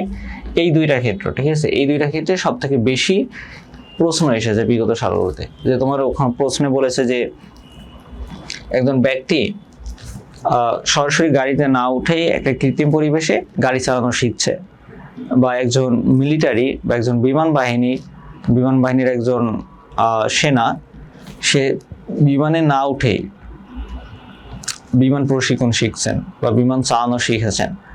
এই যে এই বিষয়গুলো, অর্থাৎ সে বাস্তবে সেখানে না গিয়ে বা বাস্তব পরিবেশে না থেকে কৃত্রিম পরিবেশের মাধ্যমে যদি কোনো কিছু শেখে বা কোনো কিছু দেখানো হয় তখন সেটাকে আমরা বলবো ভার্চুয়ালিটি। সো এই বিষয়টা খুব ভালো করে মনে রাখবে। সো এরপরে আমাদের আসছে আর্টিফিশিয়াল ইন্টেলিজেন্স বা কৃত্রিম বুদ্ধিমত্তা, খুবই গুরুত্বপূর্ণ। তাহলে দেখো আমাদের যে আর্টিফিশিয়াল ইন্টেলিজেন্স আছে, আর্টিফিশিয়াল অর্থ হলো কৃত্রিম এবং ইন্টেলিজেন্স অর্থ হলো বুদ্ধিমত্তা, অর্থাৎ আর্টিফিশিয়াল ইন্টেলিজেন্স হচ্ছে কৃত্রিম বুদ্ধিমত্তা। এখন মানুষ যেভাবে চিন্তা ভাবনা করে বা সিদ্ধান্ত নেয়, কৃত্রিম উপায়ে কোনো যন্ত্র যদি সেভাবে চিন্তা ভাবনা করে সিদ্ধান্ত নিতে পারে, তাহলে সেই যন্ত্রের বুদ্ধিমত্তাকে কৃত্রিম বুদ্ধিমত্তা বলে। দেখো খুব সহজভাবে তোমাদের সংজ্ঞাটা লিখে দিয়েছি। এখন লক্ষ্য করো, তুমি যখন রাস্তা দিয়ে চলাফেরা করো, তুমি রাস্তা দিয়ে হাঁটছো বা রাস্তা দিয়ে একটা বাইক বা কার চালাচ্ছ কিংবা সাইকেল চালাচ্ছ, এখন চলাচলের সময় তোমার গাড়ির গতি কমাতে হবে নাকি বাড়াতে হবে, ডানে টার্ন নিতে হবে না বামে টার্ন নিতে হবে, এটা কিন্তু তোমাকে সবসময় একটা কন্টিনিউয়াস সিদ্ধান্ত গ্রহণ করতে হয়। এখন একটা যন্ত্র, সে কিন্তু নিজে নিজে এই সিদ্ধান্তগুলো নিতে পারে না। তোমার বাসায় যে কম্পিউটার আছে বা তোমার যে মোবাইল আছে, মোবাইলকে নিজে নিজে কাজ করতে পারে না। তুমি যে কমান্ড দাও, তুমি টাচ করলে স্ক্রিন চালু হয়, তুমি সুইপ করলে স্ক্রিন চেঞ্জ হয়, এই সকল বিষয়গুলো কিন্তু ম্যানুয়ালি হয়, এটা কিন্তু অটোমেটিক হয় না।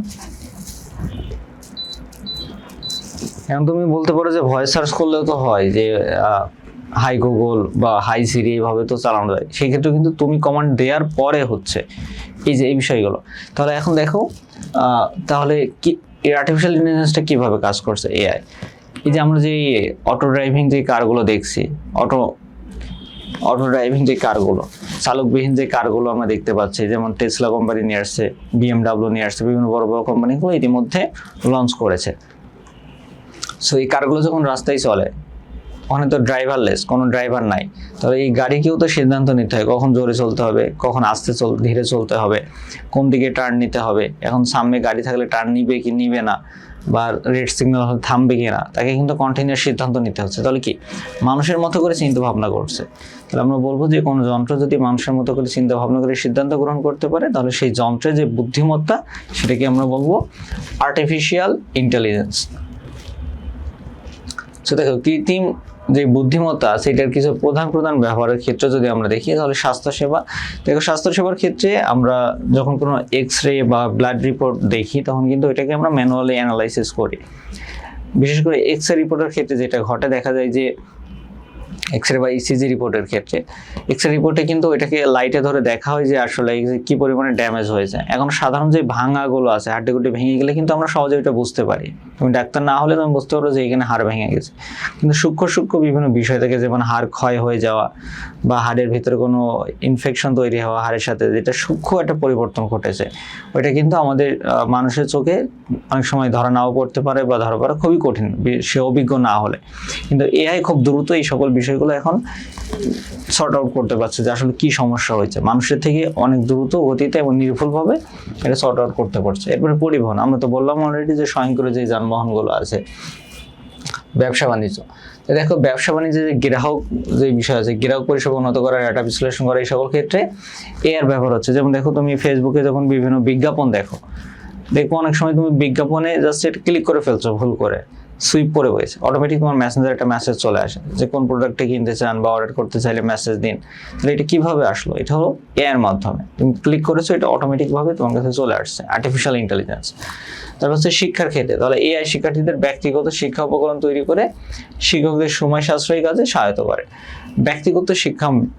ব্যক্তিগতকৃত শিক্ষা উপকরণ, যেমন ধরো তুমি এআই ব্যবহার করে বিভিন্ন ক্লাস নোট তৈরি করতে পারবা।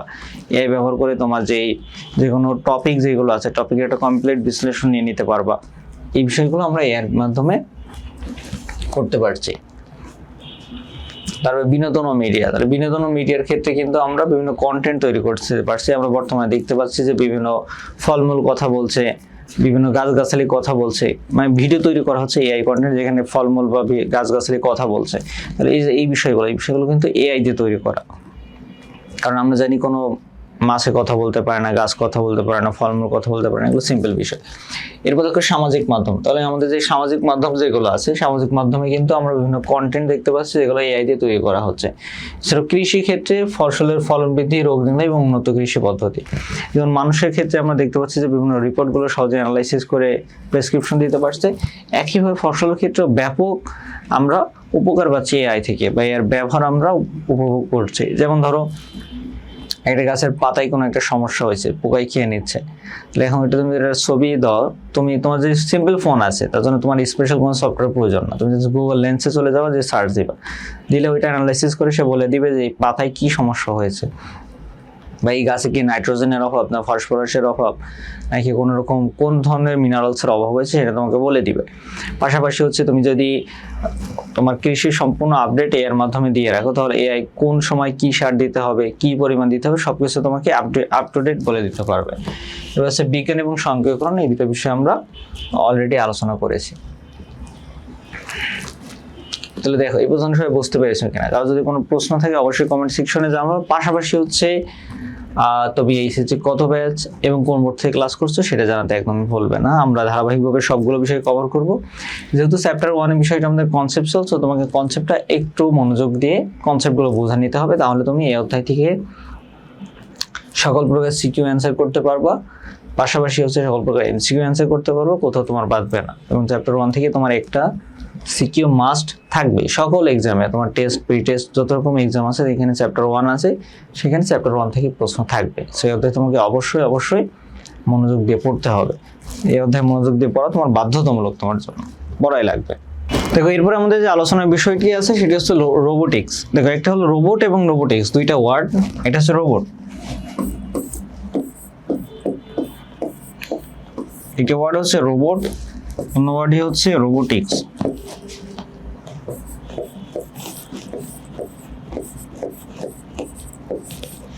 দেখো শুনতে একই রকম হলে দুইটার ভিতরে ভিন্নতা আছে। একটা হলো রোবট, রোবট হচ্ছে একটা যন্ত্র, রোবট হচ্ছে একটা যন্ত্র যেটা বিভিন্ন কাজের জন্য তৈরি করা হয়েছে। আর রোবোটিক্স যে বিষয়টি আছে, রোবোটিক্স হচ্ছে এই যে যন্ত্র রোবট, এই রোবট সম্পর্কিত যে বিজ্ঞান আছে, বা রোবট কিভাবে তৈরি করা হবে, কিভাবে কাজ করবে, এই সম্পর্কিত বিজ্ঞান হচ্ছে রোবোটিক্স। তাহলে এই সূক্ষ্ম পার্থক্যটা মনে রাখবা। যদি রোবট বলা হয় তাহলে রোবট হলো একটা যন্ত্র যেটা মানুষের বিভিন্ন কাজের জন্য তৈরি করা হয়েছে। আর রোবট সংশ্লিষ্ট যে বিজ্ঞানগুলো আছে বা নিয়ম নীতি আছে, এগুলোকে বলা হয় রোবোটিক্স। রোবোটিক্সের সংজ্ঞাটা যদি আমরা আরো সংক্ষিপ্তভাবে বলি, তাহলে বলতে পারি প্রযুক্তি যে শাখায় রোবটের ডিজাইন, গঠন, পরিচালনা ও প্রয়োগ ক্ষেত্র সম্পর্কে আলোচনা করা হয়, সেই শাখাকে বলা হয় আমাদের রোবোটিক্স। এরপর দেখো রোবট কি, তাহলে রোবট হচ্ছে কম্পিউটার নিয়ন্ত্রিত এক ধরনের ইলেকট্রোমেকানিক্যাল যন্ত্র যারা স্বয়ংক্রিয়ভাবে বা কোনো ব্যক্তি নির্দেশে কাজ করতে পারে। তাহলে সংজ্ঞা দুইটা খুব স্ট্যান্ডার্ড ভাবে তোমাদের জন্য লিখে দিয়েছি, খুব সুন্দর করে মনে রাখবা। যেমন দেখো আমরা বিভিন্ন ধরনের রোবট দেখতে পারি, যেমন বিভিন্ন ইন্ডাস্ট্রিয়াল যে কাজগুলো আছে সেই ইন্ডাস্ট্রিয়াল কাজগুলোতে এই রোবটগুলো ব্যবহার করা হয়। রোবট কিন্তু শুধুমাত্র ভারী কাজের জন্য ব্যবহার করা হয় এমন না, অনেক সূক্ষ্ম কাজ, যেমন এই যে ঘড়ি যেগুলো তৈরি করা হয়, সূক্ষ্ম ঘড়ির ভিতরে যে ছোট ছোট নাট বোল্টগুলো থাকে, এগুলো কিন্তু অ্যাসেম্বল করার জন্য রোবট ব্যবহার করা হয়। এছাড়া মোবাইল তৈরিতেও রোবট ব্যবহার করা হয়। আবার একই সাথে যে বড় বড় জাহাজ তৈরি যে কারখানাগুলো আছে সেখানেও রোবট ব্যবহার করা হয়। অর্থাৎ সূক্ষ্ম ভারী দুই রকম কাজেই রোবটের ব্যবহার আমরা লক্ষ্য করতে পারি। এরপর দেখো রোবটের বৈশিষ্ট্য কি, তাহলে রোবটের অন্যতম বৈশিষ্ট্য হচ্ছে রোবট হচ্ছে সফটওয়্যার নিয়ন্ত্রিত, যা সুনির্দিষ্ট কোনো কাজ দ্রুত নিখুঁতভাবে সম্পন্ন করতে পারে। রোবটকে তুমি যেভাবে কমান্ড দিবে সে সেভাবে কাজ করতে থাকবে, একদম সুনির্দিষ্ট এবং নিখুঁতভাবে, অন্য কোনো কাজ সে করবে না। এবার হচ্ছে রোবট পূর্বে দেওয়া নির্দেশনা অনুযায়ী কাজ করে, তুমি যে নির্দেশনা দিয়েছো তার বাইরে সে কোনো কাজ করবে না। তবে রোবট হলো বিরতিহীন এবং ক্লান্তিহীনভাবে কাজ করতে পারে। আমাদের মানুষের কিন্তু একটা জীবনী শক্তি একটা লিমিট থাকে, এটা নির্দিষ্ট সময় পর আমাদের রেস্ট নেওয়ার প্রয়োজন পড়ে, কিন্তু এই ক্ষেত্রে রোবট হলো বিরতিহীনভাবে কাজ করতে পারে। তারপর হচ্ছে রোবট ঝুঁকিপূর্ণ এবং অস্বাস্থ্যকর স্থানে কাজ করতে পারে। ধরো ঝুঁকিপূর্ণ স্থান যেখানে হচ্ছে মানুষের জন্য পরিবেশটা বিপজ্জনক, যেমন ধরো আমাদের যে পারমাণবিক যে কেন্দ্রগুলো আছে সেখানে কিন্তু রেডিয়েশন থাকে সবসময়, সো ওখানে মানুষ দীর্ঘ সময় কাজ করলে কিন্তু ক্যান্সার হওয়ার ঝুঁকি থাকে। সো এই সকল ক্ষেত্রে কিন্তু রোবট ব্যবহার করে কাজ করা সম্ভব। আবার ধরো পানির নিচে যে কাজগুলো আছে, ধরো পানির নিচে কোনো কিছু উদ্ধার করা, সেখানে মানুষ পাঠালে মানুষের কিন্তু শরীরে পরে প্রচন্ড প্রেশার ক্রিয়েট হয়। সো ওখানে যদি রোবট পাঠানো হয়, রোবট কিন্তু এই ঝুঁকিপূর্ণ পরিবেশে কাজ করে আসতে পারে। এটি এক জায়গা থেকে অন্য জায়গায় ঘুরতে বা স্থানান্তরিত হতে পারে। আমরা দেখতে পাচ্ছি বর্তমানে যে রোবটগুলো তৈরি করা হচ্ছে সবগুলো রোবট ফ্লেক্সিবল এবং মুভেবল। তারপর হচ্ছে দূর থেকে লেজার রশ্মি বা রেডিও সিগন্যালের সাহায্যে রোবট নিয়ন্ত্রণ করা যায়। এই রোবটকে দূর থেকে, যেমন তোমরা যে রিমোট কন্ট্রোল কার সবাই দেখেছো বা কেউ কেউ চালিয়েছো গেম খেলার জন্য, সো এই সকল ক্ষেত্রে আমরা যেমন নিয়ন্ত্রণ করি কোনোটা ইন্টারনেটের মাধ্যমে, কোনোটা বা লেজার সিগন্যালের মাধ্যমে, একইভাবে রোবটগুলো রেডিও সিগন্যাল কিংবা হচ্ছে লেজার রশ্মির মাধ্যমে নিয়ন্ত্রণ করা যায়। এরপর দেখো রোবটের ব্যবহার। তাহলে রোবটের ব্যবহার, আমরা যে রোবটের যেই বৈশিষ্ট্যগুলো দেখলাম এর ভিতরে কিন্তু রোবটের অনেকগুলো ব্যবহার আমরা অলরেডি দেখে ফেলছি। তারপর যদি আমরা ভেঙে ব্যাখ্যা করি, তাহলে কম্পিউটার এইড ম্যানুফ্যাকচারিং বা যানবাহন তৈরির যে কারখানা আছে যেখানে ভারী ভারী যন্ত্রপাতি উত্তোলনের প্রয়োজন হয় কিংবা হচ্ছে সূক্ষ্ম জিনিসপত্রগুলো অ্যাসেম্বল করার প্রয়োজন হয়, এখানে আমরা রোবটের ব্যবহার দেখতে পাই। তারপর হচ্ছে যে সমস্ত কাজ করা স্বাভাবিক মানুষের জন্য বিপজ্জনক, সেই সকল কাজের ক্ষেত্রে আমরা রোবট ব্যবহার করি। এছাড়াও যে দেখো কয়লা খনি, যে কিছুদিন আগে কিন্তু এই যে চায়নাতে একটা কয়লা খনি ধ্বংসের ফলে বেশ কিছু মানুষ মারা গেছে। তো বর্তমানে এইসব কয়লা খনি সহ যে ঝুঁকিপূর্ণ যে পরিবেশ আছে এই সকল ক্ষেত্রে রোবটের ব্যবহার বৃদ্ধি করা হচ্ছে। তারপরে দেখো যে সামরিক ক্ষেত্র আছে, সামরিক ক্ষেত্রে রোবটের উল্লেখযোগ্য ব্যবহার হচ্ছে বোমা অনুসন্ধান করা কিংবা ভূমি মাইন শনাক্ত করা। দেখো এই যে মাটিতে যে ভূমি মাইনগুলো পুঁতে রাখা হয়, ভূমি মাইনগুলো শনাক্ত করার জন্য কিন্তু এখন বর্তমানে রোবট ব্যবহার করা হচ্ছে। কারণ ভূমি মাইনের পরে ধরো একটা মানুষ যদি শনাক্ত করতে যায়, ইনকেস সে ভুল পদক্ষেপ নেওয়ার ফলে কিন্তু মাইনটা বিস্ফোরণে তার মৃত্যু ঘটতে পারে, সেখানে রোবট পাঠানোর মাধ্যমে দেখা যায় যে এগুলো আরো দ্রুত সময়ের ভিতরে শনাক্ত করা যায় এবং নিষ্ক্রিয় করে ফেলা সম্ভব হয়। তবে কারখানায় রোবট নিয়ন্ত্রিত যে রোবট আছে, মানে কম্পিউটার নিয়ন্ত্রিত যে রোবট আছে, এর মাধ্যমে ওয়েল্ডিং, ঢালাই, এছাড়া যে ভারী কাজগুলো আছে এই ভারী কাজগুলো কিন্তু করা হচ্ছে। এছাড়া চিকিৎসা ক্ষেত্রে জটিল অপারেশন, এটা বর্তমানে আপডেটেড যে দেশগুলো আছে, উন্নত দেশ আমেরিকা, ব্রিটেন, এই দেশগুলোতে চিকিৎসা ক্ষেত্রে যে জটিল অপারেশন আছে, জটিল অপারেশনে মানুষের পরিবর্তে রোবট ব্যবহার করা হচ্ছে। তারপর হচ্ছে মহাকাশ গবেষণার ক্ষেত্রে রোবটের ব্যবহার রয়েছে। আমরা অলরেডি জানি মঙ্গল গ্রহ সহ চাঁদে যেই গবেষণা করার জন্য যেই যন্ত্রপাতিগুলো ব্যবহার করা হচ্ছে, এখানে সব রোবটের ব্যবহার হচ্ছে, যারা সেখান থেকে স্যাম্পল কালেক্ট করছে এবং প্রতিনিয়ত পৃথিবীতে প্রেরণ করছে। এরপর আমাদের যে টপিকটি আসছে সেটা হলো ক্রায়ো সার্জারি। খুব ভালো করে দেখো, ক্রায়ো সার্জারি। দেখো গ্রিক শব্দ ক্রাউস থেকে আমাদের এই ক্রায়ো শব্দের উৎপত্তি এসেছে, যার অর্থ হচ্ছে বরফের মতো ঠান্ডা, এবং সার্জারি হলো শৈল চিকিৎসা। অর্থাৎ ঠান্ডা করার মাধ্যমে বা শীতলীকরণ করার মাধ্যমে যেই চিকিৎসাটা করা হয় সেটাকে বলা হচ্ছে ক্রায়ো সার্জারি। শীতলীকরণ প্রক্রিয়ার মাধ্যমে যে চিকিৎসা করা হচ্ছে এটাকে বলা হচ্ছে ক্রায়ো সার্জারি। তাহলে আমরা এটা সংক্ষেপে বলতে পারি যে ক্রায়ো সার্জারি হলো এক ধরনের চিকিৎসা পদ্ধতি যাতে অত্যধিক শীতল তাপমাত্রা প্রয়োগ করে শরীরের অস্বাভাবিক বা রোগাক্রান্ত কোষগুলোকে ধ্বংস করা হয়। দেখো এই যে আমাদের অনেকের হচ্ছে শরীরে আসিল হয় বা বাড়তি কোষ হয়, এখানে এই ক্রায়ো সার্জারির মাধ্যমে এখানে যে পাইপটা দেখতে পাচ্ছি এটাকে বলে ক্রায়োপ্রোব। এই যে কোষগুলো থাকে এই কোষগুলোর ভিতরে কেমিক্যাল প্রয়োগ করা হয়। কেমিক্যাল বলতে তরল নাইট্রোজেন, তরল অক্সিজেন, তারপরে তরল হিলিয়াম, তরল গ্যাস, এই গ্যাসগুলো প্রয়োগ করা হয়। এই গ্যাসগুলোকে অতিরিক্ত শীতলীকরণ করে এই ত্বকে যখন প্রয়োগ করা হয় তখন এই ত্বকের ভিতরে রক্ত চলাচল বন্ধ হয়ে যায়। যেমন হাতে যদি আমরা অনেকক্ষণ বরফের ভিতরে ধরে রাখি তাহলে হাত হচ্ছে সাদা হয়ে যায়, অর্থাৎ রক্ত চলাচলটা বন্ধ হয়ে যায়। একইভাবে এখানে খুবই নিম্ন তাপমাত্রায় এই গ্যাসগুলো প্রয়োগ করা হয়। তারপর দেখা যায় যে এটা হচ্ছে তোমার যেই স্থানে এটা প্রয়োগ করা হচ্ছে ওখানে রক্ত চলাচল বন্ধ হয়ে যায়। তাহলে রক্ত চলাচল বন্ধ হলে সেল মরে যায়। যখন সেল মরে যায় এই বাড়তি কোষটা তখন ঝরে পড়ে যায় অটোমেটিক। এইভাবে ক্রায়ো সার্জারিটা মূলত কাজ করে। এখন দেখো ক্রায়ো সার্জারি ক্রায়োজেনিক এজেন্ট, তো ক্রায়োজেনিক এজেন্ট কোনগুলো, যেই তরলগুলো এখানে ইউজ করা হয় এই পদ্ধতিতে রোগাক্রান্ত অংশ হিমায়িত করা বা নির্দিষ্ট শীতলতায় পৌঁছানোর জন্য যে ক্রায়োজেনিক এজেন্ট বা গ্যাসগুলো ব্যবহার করা হয় এগুলোকে ক্রায়োজেনিক এজেন্ট বলা হয়। এর মধ্যে কি কি আছে এগুলো কিন্তু তোমার এমসিকিউর জন্য খুবই গুরুত্বপূর্ণ। এমসিকিউতে আসে তরল নাইট্রোজেন, আর্গন, তরল অক্সিজেন, কার্বন ডাই অক্সাইড এবং ইথাইল প্রোপেন। এর ভিতরে সব থেকে বেশি এমসিকিউতে আসে হচ্ছে তরল নাইট্রোজেন, আর্গন এবং অক্সিজেন। এই তিনটা এমসিকিউতে বেশি আসে, ঠিক আছে?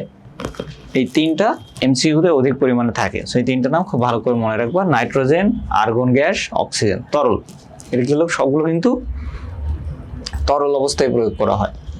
এখন ক্রায়োসার্জারি ব্যবহার কোথায় হয়? তাহলে ক্রায়োসার্জারি ব্যবহার হয় মানুষ শরীরের ত্বকের উপরিস্থ বিভিন্ন রোগ, স্কিনের উপরে যে রোগগুলো হয়, যেমন হচ্ছে তোমার ত্বকের ছোট টিউমার, তিল, আসিল, ফুসকুড়ি, প্রদাহ, ক্ষতিকর ক্ষত, মেস্তা, ত্বকের ক্যান্সার, এগুলোতে হচ্ছে এই ক্রায়োসার্জারি ব্যবহার করা হয়। যে কোষে ক্যান্সার হয় সেই ক্যান্সার কোষের উপরে এই তরলটা প্রয়োগ করে ওই ক্যান্সার কোষটাকে শীতলীকরণ করে রক্তস্থল বন্ধ করার মাধ্যমে কোষটাকে ধ্বংস করে ফেলা হয়। এইভাবে ক্রায়োসার্জারিটা কাজ করে।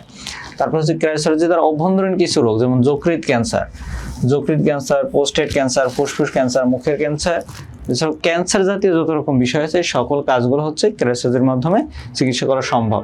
তবে মানুষ দেহে যে কোষকলার কোমল অবস্থা, প্ল্যান্টার ফ্যাসিলিটিস ও ফিব্রোমা ক্রায়োসার্জারির মাধ্যমে চিকিৎসা করা হয়। এই সকল জটিল রোগগুলো ক্রায়োসার্জারির মাধ্যমে চিকিৎসা করা সম্ভব হয়। এখন ক্রায়োসার্জারির অনেকগুলো সুবিধা আছে, কেননা ক্রায়োসার্জারিতে তোমার এমনি সাধারণ অপারেশন করতে হলে যে পরিমাণে শরীরকে কাটার প্রয়োজন পড়ে, ক্রায়োসার্জারিতে এত পরিমাণে ক্ষতবিক্ষত করার কোনো প্রয়োজন পড়ে না। এটা যেই ক্রায়োনিক প্রোব আছে সেই প্রোবের মাধ্যমে জাস্ট কোষ পর্যন্ত এই তরলটা পৌঁছে দিতে পারলেই কোষটাকে ধ্বংস করে ফেলা সম্ভব হয়, যার কারণে কাটাছেঁড়া বা অপারেশনের যে ধকল এটার প্রয়োজন পড়ে না, এমনকি অবশ করে নেওয়ারও কোনো প্রয়োজন পড়ে না।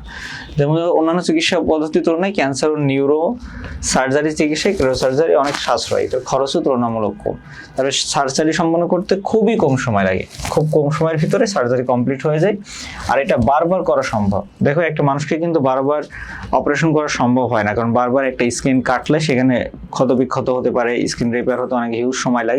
কিন্তু ক্রায়োসার্জারিতে এরকম কোনো ক্ষতবিক্ষত যেহেতু করার প্রয়োজন পড়ে না, যার কারণে বারবার নেওয়া যায়, প্রয়োজন হলে বারবারই চিকিৎসা নেওয়া যায়। এরপরে হচ্ছে অপারেশন জনিত কাটাছেঁড়ার কোনো জটিলতা নেই। তারপর এটা সাধারণত যে সার্জারি এর থেকে কম বেদনা দেয়, যেহেতু স্পেসিফিক একটা কোষের পরে এটা প্রয়োগ করা হয়, যে কোষের সমস্যা, যার কারণে বাকি কোষগুলোতে তার কোনো ইফেক্ট পড়ে না। এরপর হচ্ছে রক্তপাত হয় না বললেই চলে, হলেও খুব কম, মানে রক্তপাত একদমই কম হয়। তারপরে জটিল কোনো পার্শ্ব প্রতিক্রিয়া নেই, সাধারণত ক্রায়োসার্জারির ক্ষেত্রে তেমন কোনো পার্শ্ব প্রতিক্রিয়া দেখা যায় না। তারপরে রোগের কোনো পূর্ব প্রস্তুতি নিতে হয় না, যেমন আমরা আল্ট্রাসাউন্ড করতে হলে খালি পেটে যাওয়া লাগে, তারপর হচ্ছে গ্লুকোজ টেস্ট করতে হলে খালি পেটে থাকা লাগে, বা খাওয়ার কয়েক ঘন্টা পরে যে ওটা রিপোর্ট করতে হয়। কিন্তু ক্রায়োসার্জারি অপারেশনের ক্ষেত্রে কোনো রকম পূর্ব প্রস্তুতির আমার কোনো প্রয়োজন নেই, এটা যে কোনো অবস্থাতেই প্রয়োগ করা সম্ভব। তবে সার্জারি শেষে রোগীকে হাসপাতালে থাকতে হয় না, যেহেতু এখানে তোমার কোনো কাটাছেঁড়া হচ্ছে না। সো সার্জারি কমপ্লিট হলে রোগী সুস্থভাবে বাসায় চলে যেতে পারবে, তাকে হাসপাতালে অবস্থান করার কোনো প্রয়োজন নাই। ক্রায়োসার্জারি তেমন কোনো অসুবিধা নাই, আর অসুবিধা এখান থেকে প্রশ্নে আসেও না, জাস্ট একটু জেনে রাখার জন্য। এটা পার্শ্ব প্রতিক্রিয়া তাদের ক্ষেত্রে হয় যাদের পোস্টের গ্রন্থিগত সমস্যা আছে, ওই যে আমরা যেমন বলি যাদের অ্যালার্জি, বিভিন্ন স্কিন সেন্সিটিভ বা অ্যালার্জি জাতীয় সমস্যা আছে, এটা খুবই কম ক্ষেত্রেই তাদের ক্ষেত্রে কিছুটা পার্শ্ব প্রতিক্রিয়া দেখা যায়। এবার লিভার ও ফুসফুসের স্বাভাবিক গঠন নষ্ট হতে পারে। এখন লিভার বা ফুসফুসে যদি তোমার এই ক্রায়োসার্জারি প্রয়োগ করা হয়, সেক্ষেত্রে যেহেতু এটা কোষটাকে ধ্বংস করে দেয়, সেক্ষেত্রে স্বাভাবিক গঠনটা একটু নষ্ট হতে পারে। এরপরে হচ্ছে এর কিছু তবে আসল কথা হচ্ছে পার্শ্ব প্রতিক্রিয়া ক্ষণস্থায়ী। এর হালকা কিছু পার্শ্ব প্রতিক্রিয়া আছে, যেহেতু এখানে তোমার কোষ প্রয়োগ করা হচ্ছে, একটু হালকা জ্বালা যন্ত্রণা করতে পারে, তবে এর এই যে পার্শ্ব প্রতিক্রিয়াগুলো খুবই ক্ষণস্থায়ী।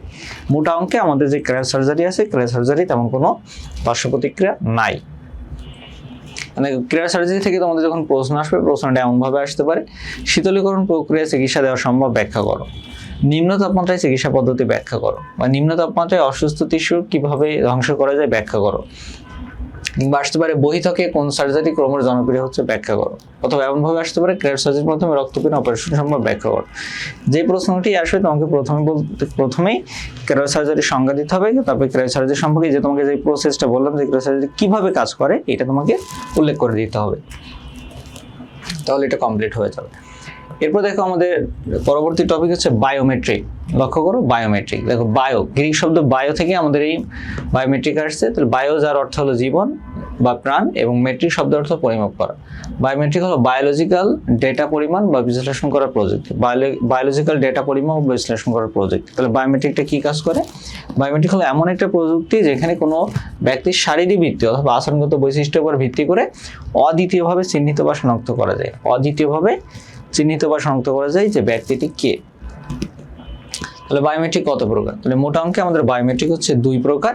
একটা হচ্ছে শারীরবৃত্তীয়, আর একটা হচ্ছে আচরণগত। ঠিক আছে, একটা হলো শারীরবৃত্তীয়, একটা হলো আচরণগত। শারীরবৃত্তের ভিতরে আছে ফিঙ্গারপ্রিন্ট রিকগনিশন, তোমার ফিঙ্গারপ্রিন্টের মাধ্যমে আইডেন্টিফাই করা যায় তুমি কে। এরপর হচ্ছে হ্যান্ড জিওমেট্রি, যে আমাদের হাতে যে মাপ আছে, অধিকাংশ ক্ষেত্রে হাতের মাপ কারোর সাথে কারো ম্যাচ করে না, যে হ্যান্ড জিওমেট্রি অর্থাৎ হাতের শেপ। তারপর হচ্ছে ফেস রিকগনিশন সিস্টেম, যেটা আমরা বর্তমানে আমরা ফোনে ইউজ করি, যে ফেস লক, তোমার ফেসকে আলাদাভাবে আইডেন্টিফাই করে। তারপর হচ্ছে আইরিশ রিকগনিশন সিস্টেম, চোখের যে রেটিনা আছে এটা কারোর সাথে কারো ম্যাচ করে না। তারপর হচ্ছে ডিএনএ টেস্টিং সিস্টেম। আর এর ভিতরে সব থেকে আমাদের যে বায়োমেট্রিক সিস্টেম আছে এর ভিতরে সব থেকে বেশি অ্যাপ্রুভাল হচ্ছে, বা সব থেকে 100% যদি নিশ্চিতের কথা বলো, সেটা হলো ডিএনএ টেস্টিং। এটা হলো 100% প্রুভড বা 100% হচ্ছে নির্ভুল। এখন হচ্ছে আচরণগতর ভিতরে কি কি আছে? আচরণগতর ভিতরে আছে ভয়েস রিকগনিশন সিস্টেম, যে তোমার ভয়েস মাধ্যমে রিকগনিশন করা। যেমন হচ্ছে আমাদের দেশে যেটা ঘটে, তোমরা যারা শহর অঞ্চলে থাকো, যখন তুমি বাইরে থেকে ঘরে ফেরো, তখন হচ্ছে যখন নক করো বাসায়, তখন বাসা থেকে অনেক সময় হচ্ছে ভিতর থেকে আজ করে যে কে, তখন তুমি বলো আমি বলার সাথে সাথে বুঝে যায় আসলে তুমি কে, তোমার ভয়েসটা তার চেনা।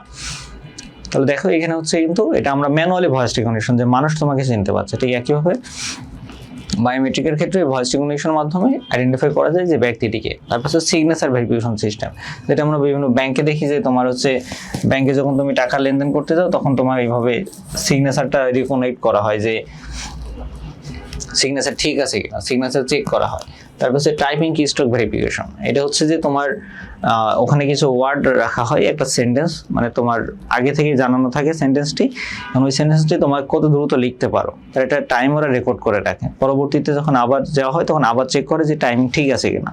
টাইমিং যদি সেম থাকে তখন বলা হয় ঠিক আছে। তবে আমাদের যে আচরণগত যে সিস্টেম আছে, আচরণগত সিস্টেমগুলো 100% নির্ভুল না, এক্ষেত্রে ভুল ভ্রান্তি হওয়ার বা ভুল সিদ্ধান্ত আসার সম্ভাবনা থাকে। এই জন্য হচ্ছে আমাদের যে শারীরবৃত্ত আছে এইগুলোতেই বেশি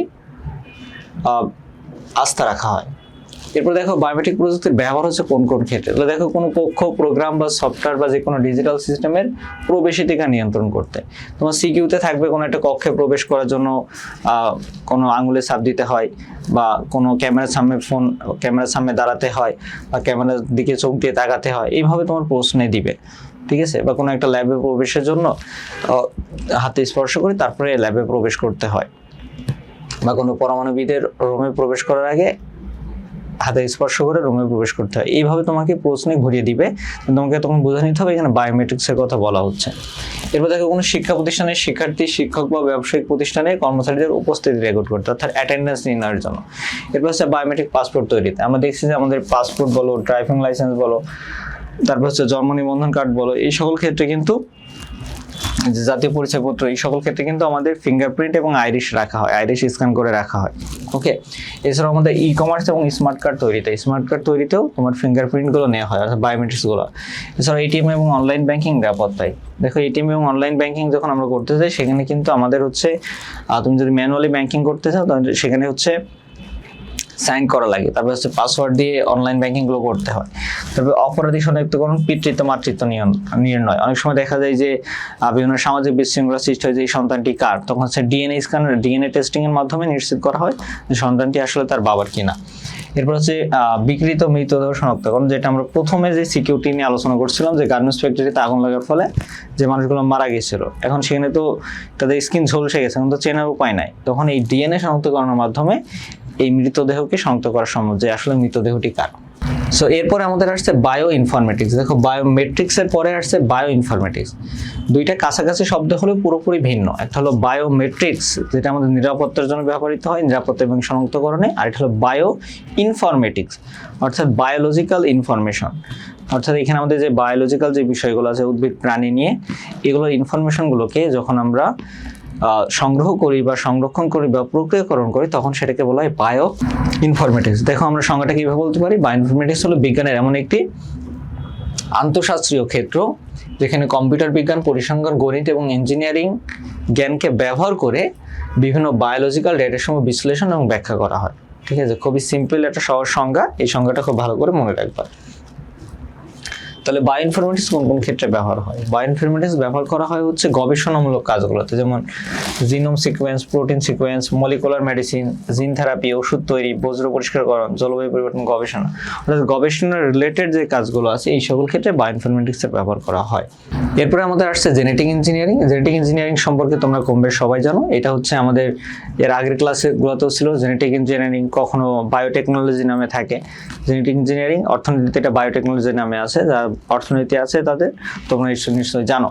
সো জেনেটিক ইঞ্জিনিয়ারিং কি? তাহলে জেনেটিক ইঞ্জিনিয়ারিং হলো বিভিন্ন প্রযুক্তির সমন্বয় যার সাহায্যে কোষের জেনেটিক কাঠামো পরিবর্তন করে নতুন বৈশিষ্ট্য সম্পন্ন উন্নত বা অভিনব জীব উৎপন্ন করা হয়।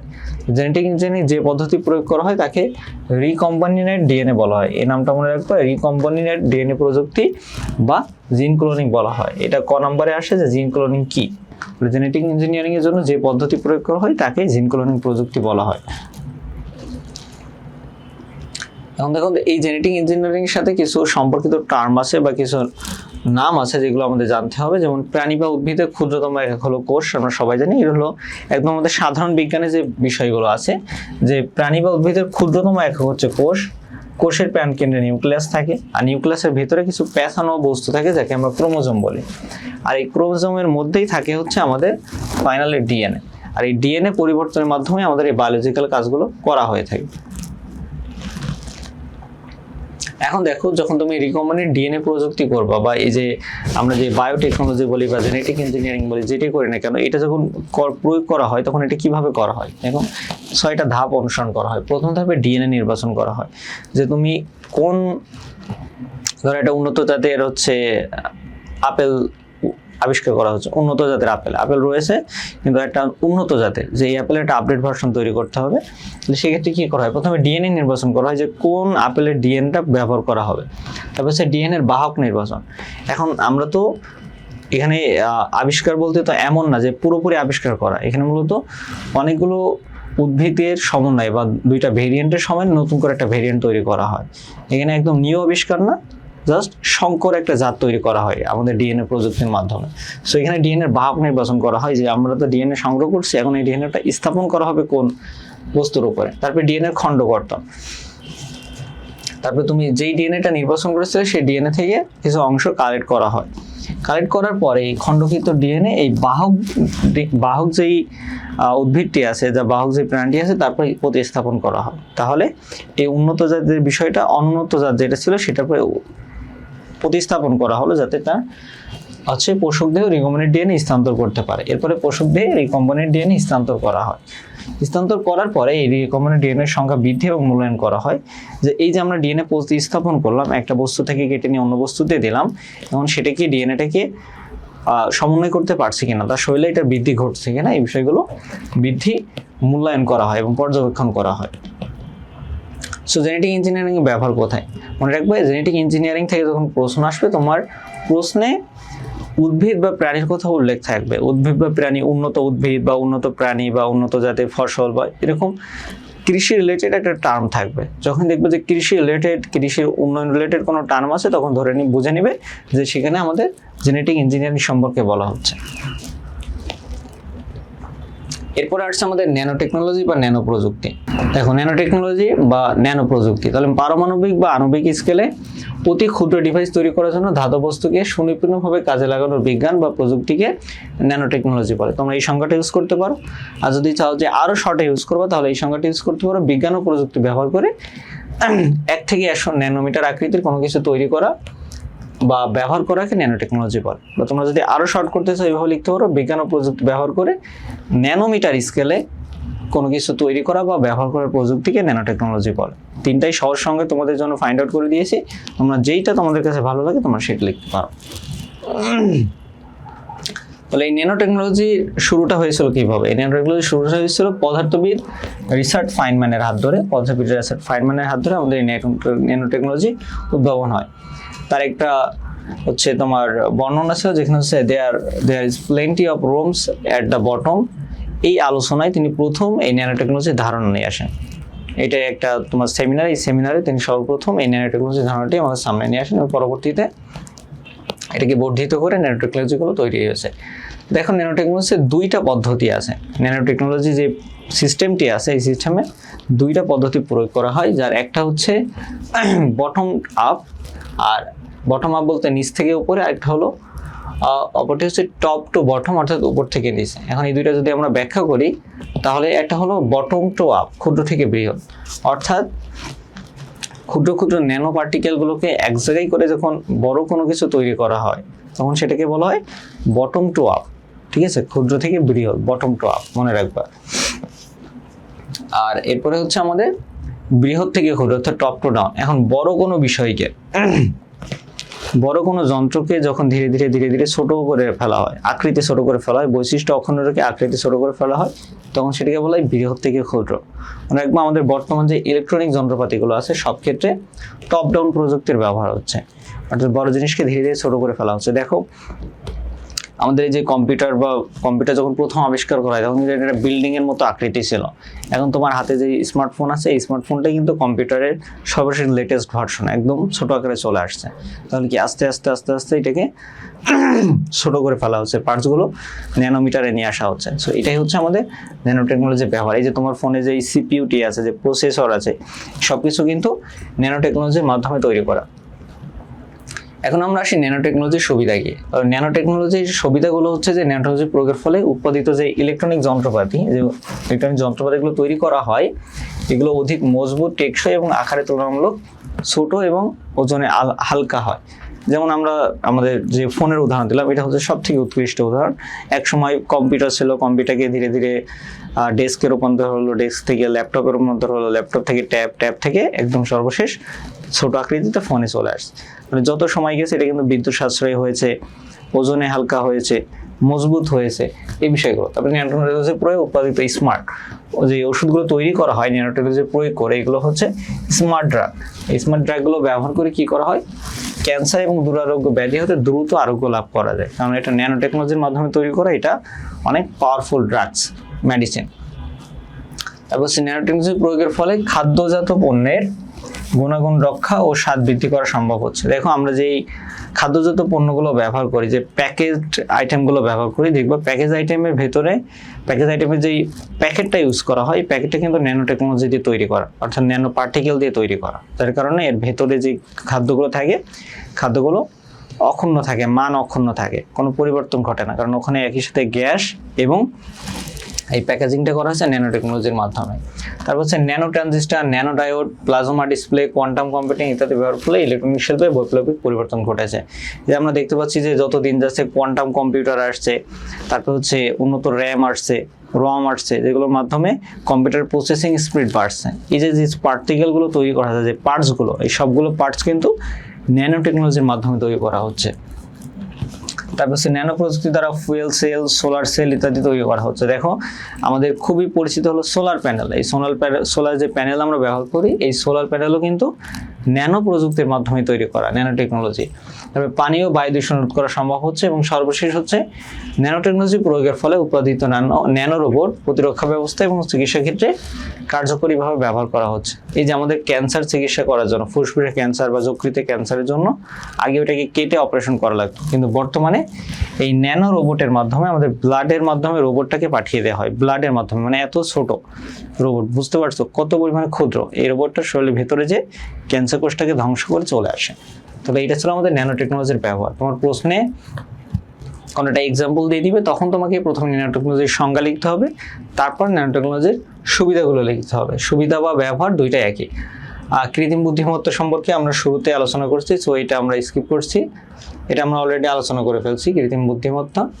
সো এখন দেখো তোমাদের বই কম্পিউটার ইথিক্সের বিষয়ে 10টি নির্দেশনা দেওয়া আছে। এখানে কি কি নির্দেশনা দেওয়া আছে এটা ফ্যাক্ট না, তোমার এখানে বিগত সালে যে প্রশ্নটি আসছে যে কয়টি নির্দেশনা দেওয়া আছে, তাহলে 10টি নির্দেশনা দেওয়া আছে। আর এখানে যে নির্দেশনা আছে এগুলো আমরা সিম্পল ভাবে জানি, এগুলো আমাদের চেনা জানাই, যে তোমার চুরির উদ্দেশ্যে কম্পিউটার ব্যবহার না করা, মিথ্যা সাক্ষ্য পূরণ না করা, পাইরেটেড সফটওয়্যার ব্যবহার না করা, অর্থাৎ সাধারণ যে বিষয়গুলো আছে এগুলো হচ্ছে কম্পিউটার এথিক্স। তো কম্পিউটার ব্যবহার করার সময় তোমার কোন বিষয়গুলো খেয়াল রাখতে হবে। এখন আমাদের যেই গুরুত্বপূর্ণ বিষয়গুলো আছে, আমাদের এই যে সফটওয়্যার বা ডিভাইসগুলো আছে, এই ডিভাইসগুলো সম্পর্কে কিছু ধারণা আছে, এগুলো আমাদের জানতে হবে। যেমন হচ্ছে সফটওয়্যার পাইরেসি। সফটওয়্যার পাইরেসি বলতে বোঝায় অনুমোদিত মালিক বা প্রস্তুতকারীর বিনা অনুমতিতে কোনো সফটওয়্যার কপি করা, ব্যবহার করা বা নিজের নামে বিতরণ করা কিংবা কোনো প্রকার পরিবর্তনের মাধ্যমে নিজের বলে চালিয়ে দেওয়া সফটওয়্যার পাইরেসি। দেখো আমাদের বেশ কিছু সফটওয়্যার আছে, যেমন Adobe Photoshop, Adobe Premiere Pro, তারপরে ক্যাপকাট, ইনশর্ট, যে অ্যাপ্লিকেশনগুলো আছে এগুলো কিন্তু পেইড, এগুলোর ফ্রি ভার্সন আছে, পেইড ভার্সনও আছে।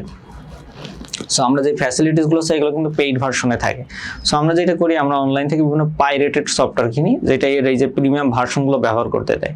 এই যে এখানে মূলত এই পাইরেটেড ব্যবহার, তোমার মালিক সেটাকে টাকায় বেচছে, কিন্তু তুমি ফ্রিতে সেটা যখন ডাউনলোড করছো তখন এটাকে বলা হচ্ছে পাইরেটেড সফটওয়্যার। এই সফটওয়্যারগুলোকে কোডিং পরিবর্তন করে বা ভিতরে যে ফাংশনগুলো আছে ফাংশনগুলো পরিবর্তন করে এই ফ্রিতে নিয়ে আসা হয়। তো মনে রাখবা, খুব ভালো করে শোনো, যেই অ্যাপ্লিকেশনগুলো, এই যে সফটওয়্যারগুলো পাইরেটেডভাবে তোমরা বিভিন্ন ওয়েবসাইট থেকে ডাউনলোড করে ব্যবহার করছো, যেগুলো ইন্টারনেটের সাথে কানেক্টেড থাকে বা ইন্টারনেটের অ্যাক্সেস থাকে, তুমি ওই ইনশর্ট দিয়ে বা ক্যাপকাট দিয়ে যে ফটো বা ভিডিওগুলো এডিট করছো, এটা কিন্তু তাদের সার্ভারে জমা হয়ে যাচ্ছে। সো তারা চাইলেই তোমার এই গোপনীয় তথ্যগুলো ফাঁস করে দিতে পারে। তুমি যদি কোনো সেন্সিটিভ কোনো কিছু এডিট করো বা সেন্সিটিভ কোনো কিছু নিয়ে কাজ করো, সেটা কিন্তু তাদের নজরে চলে আসবে। এরপর হচ্ছে সাইবার ক্রাইম। তাহলে মনে রাখবে, ইন্টারনেটকে কেন্দ্র করে যে সকল কম্পিউটার ক্রাইম করা হয় বা ইন্টারনেটের সাথে সংশ্লিষ্ট বা ইন্টারনেট ডিভাইস ব্যবহার করে যে সকল ক্রাইম করা হয় সব কিছুকে বলা হয় সাইবার ক্রাইম। এরপর হচ্ছে সাইবার আক্রমণ। তাহলে সাইবার আক্রমণ হচ্ছে ইলেকট্রনিক যেই আক্রমণ, যাতে ক্রিমিনালরা ইন্টারনেটের মাধ্যমে অন্য কারো সিস্টেমে বিনা অনুমতিতে প্রবেশ করে ফাইল, প্রোগ্রাম কিংবা হার্ডওয়্যার ধ্বংস বা ক্ষতি সাধন করে। এরপর হচ্ছে হ্যাকিং। তাহলে হ্যাকিং সম্পর্কে আমরা সবাই জানি, কম বেশ সবাই জানি, কিন্তু হ্যাকিংয়ের সংজ্ঞাটা আমরা অনেকেই জানি না। তাহলে হ্যাকিংয়ের সংজ্ঞা হচ্ছে সাধারণত হ্যাকিং একটি প্রক্রিয়া যার মাধ্যমে কেউ কোনো বৈধ অনুমতি ব্যতীত কোনো কম্পিউটার বা কম্পিউটার নেটওয়ার্কে প্রবেশ করে। ঠিক আছে, সাধারণত হ্যাকিং হচ্ছে একটা প্রক্রিয়া যার মাধ্যমে কেউ কোনো বৈধ অনুমতি ব্যতীত কোনো কম্পিউটার বা কম্পিউটার নেটওয়ার্কে প্রবেশ করে। আর যারা হ্যাকিং করে তাদেরকে আমরা হ্যাকার বলে থাকি। দেখো, মোটা অঙ্কে আমাদের 3 প্রকার হ্যাকার আছে। একটা হচ্ছে হোয়াইট হ্যাট হ্যাকার, একটা হচ্ছে গ্রে হ্যাট হ্যাকার, আর একটা হচ্ছে ব্ল্যাক হ্যাট হ্যাকার। তাহলে হোয়াইট হ্যাট হ্যাকার কারা? হোয়াইট হ্যাট হ্যাকার হচ্ছে যারা হচ্ছে যাদেরকে ভাড়া করে রাখা হয়, যাদেরকে জবে রাখা হয়, তাদের কাজ হচ্ছে, ধরো আমাদের সিআরডিএমতে যদি একটা হোয়াইট হ্যাট হ্যাকার রাখা হয়, তার কাজ হবে যে সিআরডিএম এর সফটওয়্যার যে ওয়েবসাইটগুলো আছে এগুলো হ্যাক করার চেষ্টা করা সবসময়। সে হ্যাক করার চেষ্টা করবে এবং ওয়েবসাইটে কী কী ল্যাক পয়েন্ট আছে, নিরাপত্তা ব্যবস্থায় কী কী ত্রুটি আছে, সেটা সিআরডিএম এর অনারকে সে অবিরত জানাবে যে এখানে সমস্যা আছে, এগুলো সলভ করতে হবে। এটা হলো হোয়াইট হ্যাট হ্যাকারের কাজ। হ্যাকিং করার চেষ্টা করে এবং কোনো ত্রুটি লক্ষ্য করলে বা কোনো দুর্বলতা লক্ষ্য করে সেটা হচ্ছে অনারকে জানায়। এই জন্য এদেরকে বলা হয় হোয়াইট হ্যাট হ্যাকার। এরপর হচ্ছে grey hat hacker. Grey hat hacker কী করে? সে হচ্ছে বিনা অনুমতিতে প্রবেশ করে, সে হ্যাক করার চেষ্টা করে এবং হ্যাক করে সেখান থেকে তথ্যগুলো চুরি করে। এটা হলো গ্রে হ্যাট হ্যাকার। আর ব্ল্যাক হ্যাট হ্যাকার হচ্ছে সে হ্যাক করে সে ফাংশনটাকে নষ্ট করে দেয়। তাহলে হোয়াইট হ্যাট হ্যাকার হ্যাক করার চেষ্টা করে দুর্বলতাগুলো ধরিয়ে দিয়ে স্ট্রং করে আরও। আর ব্ল্যাক হ্যাট হ্যাকার তথ্যগুলো চুরি করার ধান্দায় থাকে, যে তথ্য চুরি করবে বা গোপনীয়তা ফাঁস করবে। আর ব্ল্যাক হ্যাট হ্যাকার ওই তথ্যগুলোতে বিভিন্ন রকম ভাইরাস ঢুকিয়ে দিয়ে বা ওই সিস্টেমটাকে পুরোপুরি নষ্ট করে দেওয়ার চেষ্টা করে। এটা হলো ব্ল্যাক হ্যাট হ্যাকার। এরপরে হচ্ছে স্প্যাম। দেখো, স্প্যাম শব্দটির সাথে আমরা অনেকেই পরিচিত, বিশেষ করে ইমেইলের সাথে স্প্যাম শব্দটি বেশি পরিচিত আমাদের। তাহলে মনে রাখবে, কোনো ব্যক্তি বা প্রতিষ্ঠান কোনো একটি ইমেল অ্যাড্রেসে শত শত এমনকি লক্ষ লক্ষ মেইল প্রেরণের মাধ্যমে সার্ভারকে ব্যস্ত বা সার্ভারের পারফরমেন্স ক্ষতি করে মেমোরি দখল করার এই পদ্ধতিকে স্প্যামিং বলে। এটা সাধারণত আমাদের ইমেলের ক্ষেত্রে ঘটে। সাপোজ একটা কোম্পানির যেই সিস্টেম আছে, সিস্টেমটাকে একজন নষ্ট করে দিতে চাইছে বা সার্ভারটাকে ডাউন করে দিতে চাইছে, তখন সে যেটা করে, ওই কোম্পানির যে ইমেল আছে, ইমেলে হচ্ছে তোমার লাগাতার তথ্য পাঠাতে থাকে, লাগাতার হচ্ছে স্প্যাম মেসেজ, মানে অপ্রয়োজনীয় মেসেজ পাঠাতে থাকে ইমেলের মাধ্যমে। যার ফলে দেখা যায় যে ইমেল তো একটা সার্ভারের মাধ্যমে কাজ করে, যখন ওই সার্ভারে অধিক পরিমাণে লোড হয়ে যায় তখন দেখা যায় যে ওইটা হ্যাং করে বা ওই সার্ভারটা ডাউন হয়ে যায়। এভাবে এটাকে বলা হয় স্প্যাম। এরপর হচ্ছে স্পুফিং। দেখো, স্পুফিং শব্দটা প্রতারণা বা ধোঁকা দেওয়া। নেটওয়ার্ক সিকিউরিটির ক্ষেত্রে স্পুফিং হলো এমন একটি ব্যবস্থা বা অবস্থা যেখানে কোনো ব্যক্তি বা কোনো একটি প্রোগ্রাম মিথ্যা বা ভুল তথ্য উপস্থানের মাধ্যমে নেটওয়ার্কে বিভ্রান্ত করে এবং এর সিকিউরিটি সিস্টেমে অনুপ্রবেশ করে অনৈতিক সুবিধা আদায় করার চেষ্টা করে। এরপর হচ্ছে ফিশিং। দেখো, ফিশিংয়ে যেটা হয়, বিভিন্ন ওয়েবসাইট, দেখো এরকম ঘটনা প্রায় ঘটে যে বিভিন্ন ওয়েবসাইটে ওয়েবসাইটে প্রবেশ করার পরে সেখানে তোমার বিকাশ নাম্বার চাই বা হচ্ছে হোয়াটসঅ্যাপ নাম্বার বা হোয়াটসঅ্যাপ কোড চাই। যখন তুমি এই তথ্যগুলো দাও, তারপর বিভিন্ন শপিং ওয়েবসাইট আছে, ফেক শপিং ওয়েবসাইট, যেখানে তোমার বিভিন্ন অনেকে কার্ড নাম্বার অ্যাড করে। যখন কার্ড নাম্বার অ্যাড করে বা বিকাশ নাম্বার দিয়ে কোড দেয়, তখন দেখা যায় যে হঠাৎ করে তার বিকাশ থেকে অনেকগুলো টাকা বা মোটা অঙ্কের একটা টাকা লেনদেন হয়ে গেছে, কিন্তু সে জানে না। এটাকে বলা হয় ফিশিং। অর্থাৎ এটা ফেক পরিবেশ তৈরি করে বা ফেক ওয়েবসাইট তৈরি করে তার ব্যক্তিগত তথ্য, ব্যাংক অ্যাকাউন্ট নাম্বার বা আর্থিক যে বিষয়গুলো আছে এগুলোকে কালেক্ট করে সে সেখান থেকে লেনদেন করার চেষ্টা করে। এরপরে আছে দেখো ভিশিং। ভিশিংটা খুবই সিম্পল, মনে রাখো মোবাইল, টেলিফোন, ইন্টারনেট ভিত্তিক যে বিভিন্ন ফোন বা অডিও ব্যবহার করে ফিশিং করাকে ভিশিং বা ভয়েস ফিশিং বলা হয়। তাহলে আমরা ভয়েস ফিশিং এর বিষয়টা জানলাম। আমরা এর আগে দেখেছিলাম ফিশিং। ফিশিং হচ্ছে যে নাম, পাসওয়ার্ড, এগুলো হচ্ছে তারা তথ্যগুলো সংগ্রহ করে। আর এই কাজগুলো যখন মোবাইল বা টেলিফোনের মাধ্যমে করা হয় তখন সেটাকে বলা হয় ভিশিং। দেখো এগুলো কিন্তু ধারাবাহিক, একটার সাথে একটা মিল আছে। এরপর আছে প্লেজারিজম। প্লেজারিজমের বিষয়টি হচ্ছে কোনো ব্যক্তি বা প্রতিষ্ঠানে কোনো সাহিত্য বা গবেষণা যদি কেউ নিজের নামে চালিয়ে দেয়। ধরো আমি একটা বিষয় নিয়ে আমি একটা তোমাদের নোট তৈরি করে দিয়েছি, আমাদের কোর্সে যে সকল স্টুডেন্ট আছে আমি তাদেরকে যে নোটগুলো তৈরি করে দিই। এখন এই নোট যদি কেউ কারো কাছে শেয়ার করে এবং সে তার নামে চালিয়ে দেয়, যে নোটটা সে তৈরি করেছে, তাহলে এটা হবে প্লেজারিজম। এখন তৈরি করেছে আমি, সে যদি অন্য কারোর নামে চালায় সেটা কিন্তু এই যে আমাকে না জানিয়ে সে ব্যবহার করছে, সো এটা হবে প্লেজারিজম। একইভাবে এটা গবেষণার ক্ষেত্রে হতে পারে, সেটা একটা অ্যাপ্লিকেশন তৈরি করতে হতে পারে, এটা একটা নিউজের ক্ষেত্রে হতে পারে, সকল ক্ষেত্রে যেটা হয় এটা হলো প্লেজারিজম। এরপর দেখো আমাদের সর্বশেষ যে বিষয়টি নিয়ে আমরা আলোচনা করব সেটা হচ্ছে আমাদের এই যে সমাজ জীবনে তথ্য যোগাযোগ প্রযুক্তির ইতিবাচক প্রভাব। তাহলে ইতিবাচক প্রভাব সম্পর্কে আমরা এই যে এতক্ষণ যত সুবিধার কথা আলোচনা করেছি, nano technology, genetic engineering, cryosurgery, virtual reality, global village, ঠিক আছে, রোবোটিক্স, এই সব কিছু কিন্তু আমাদের ইতিবাচক যে সুবিধাগুলো আমরা দেখছি সবগুলোই হচ্ছে আমাদের সমাজ জীবনে এই তথ্য যোগাযোগ প্রযুক্তির ইতিবাচক প্রভাব। তাহলে নেতিবাচক প্রভাব কোনগুলো? নেতিবাচক প্রভাব হচ্ছে এই যে আমরা সামাজিক যোগাযোগ মাধ্যমে আমাদের ব্যক্তিগত তথ্যের গোপনীয়তা নষ্ট হচ্ছে, তারপরে মানুষ হচ্ছে বিভিন্ন মিথ্যা বানোয়ার তথ্য প্রচার করছে, তারপর দেখা যায় যে আমরা যেটা বলি প্রতারণা বা পরকীয়া যে সমস্যাগুলো আছে এর ভিতর মাধ্যমে বিবাহ বিচ্ছেদ হয়, সংসার নষ্ট হয়ে যায়, এই সকল কিন্তু এই তথ্য প্রযুক্তির মাধ্যমেই ঘটে থাকে। সো আমাদেরকে এই বিষয়গুলো থেকে সতর্ক হতে হবে। এরপর আমরা এই অধ্যায় সিকিউ এবং এমসিকিউ নিয়ে ধারাবাহিকভাবে আলোচনা করবো। তোমরা অবশ্যই ক্লাসগুলো দেখবে এবং ক্লাসটি যারা করেছে তাদেরকে অসংখ্য ধন্যবাদ। যে কোনো সমস্যা ফেস করলে বা যে কোনো প্রশ্ন থাকলে কমেন্টে জানাবা। পাশাপাশি আমাদের কোনো রানিং কোর্স সম্পর্কে জানতে চাইলে বা বাকি অধ্যায়গুলো ক্লাস করতে চাইলে এই ইউটিউব চ্যানেলেই বাকি ক্লাসগুলো পেয়ে যাবো। চ্যাপ্টার 2, 3, 4, 5, 6 সবগুলো অধ্যায় ইনশাল্লাহ। তো শিক্ষার্থী বন্ধুরা, আমরা ইতিমধ্যে এইচএসসি আইসিটি চ্যাপ্টার 1 এর বিস্তারিত আলোচনা করেছি। তোমরা যারা ক্লাসটি মিস করেছো দ্রুত আমাদের ইউটিউব চ্যানেল থেকে ওয়ান শট ক্লাসটি করে নিতে পারো। সেখানে আমরা চ্যাপ্টার 1 এর যতগুলো টপিক আছে, টপিকের A to Z এক্সামে কিভাবে লিখতে হবে সবকিছু বিস্তারিত আলোচনা করেছি। আজকের ক্লাসে আমরা আলোচনা করব চ্যাপ্টার 1 এ যে সিকিউগুলো আছে এগুলো তুমি কিভাবে অ্যান্সার করবে এবং কিভাবে ফাইন্ড আউট করবা যে সিকিউতে আসলে কোন টপিক সম্পর্কে বলা হয়েছে বা সিকিউর কোন টপিকটি তোমাকে এখন লিখতে হবে, ঠিক আছে? সো পুরো ক্লাস জুড়ে আমি থাকবো মোহাম্মদ তারেক রহমান তোমাদের সাথে। বর্তমানে অধ্যয়ন করছি ঢাকা বিশ্ববিদ্যালয়। তো তোমরা যারা ক্লাস করছো অবশ্যই তোমরা এইচএসসি কত ব্যাচ এবং কোন বোর্ড থেকে ক্লাসটি করছো সেটা কমেন্ট সেকশনে জানাবে এবং ক্লাসের ভিতরে যে কোনো টপিক নিয়ে সমস্যা হলে বা সমস্যা ফেস করলে অবশ্যই কমেন্টে সেটা জানাবে। আমরা যত দ্রুত সম্ভব সলভ করে দেওয়ার চেষ্টা করব। তো লক্ষ্য করো আমাদের প্রথমে একটা সিকিউ রয়েছে যে গ গার্মেন্টস ফ্যাক্টরিতে অগ্নিসংযোগে নিহত শ্রমিকের পরিচয় শনাক্ত করতে ডিএনএ পরীক্ষা করা হয়। রাকিব এই ধরনের অগ্নিকাণ্ডের কথা মাথায় রেখে এমন এক যন্ত্র আবিষ্কার করেছে যা একই সময় অগ্নি নির্বাপনে ও উদ্ধার কার্যে সহায়তা করবে। ক নম্বরে বলেছে ভার্চুয়াল রিয়েলিটি। তাহলে আমরা অলরেডি এটা নিয়ে আলোচনা করেছি আমাদের সিকিউ ক্লাসে যে ভার্চুয়াল রিয়েলিটি হচ্ছে যে বাস্তবের মতো তৈরি কৃত্রিম পরিবেশ, হার্ডওয়্যার এবং সফটওয়্যার সমন্বয়ে তৈরি একটি কৃত্রিম পরিবেশ যেটা বাস্তবের মতো উপলব্ধি করায়। ক্রায়োসার্জারিতে সূক্ষ্ম সুযুক্ত নল ব্যবহার করা হয় কেন? তাহলে ক্রায়োসার্জারিতে সূক্ষ্ম সুযুক্ত নলের মাধ্যমে যে ক্রায়োজেনিক এজেন্ট আছে, যে তরল গ্যাসগুলো আছে এগুলো প্রয়োগ করা হয়। এটা নির্দিষ্ট জায়গায় প্রয়োগ করার জন্য এই সূক্ষ্ম সুযুক্ত নল ব্যবহার করা হয়। গ নম্বর বলেছে উদ্দীপকে নিহত শ্রমিক শনাক্তকরণে ব্যবহৃত প্রযুক্তিটি ব্যাখ্যা করো। আমরা দেখতে পাচ্ছি যে অগ্নিসংযোগে নিহত শ্রমিক পরিচয় শনাক্ত করতে ডিএনএ পরীক্ষা করা হয়।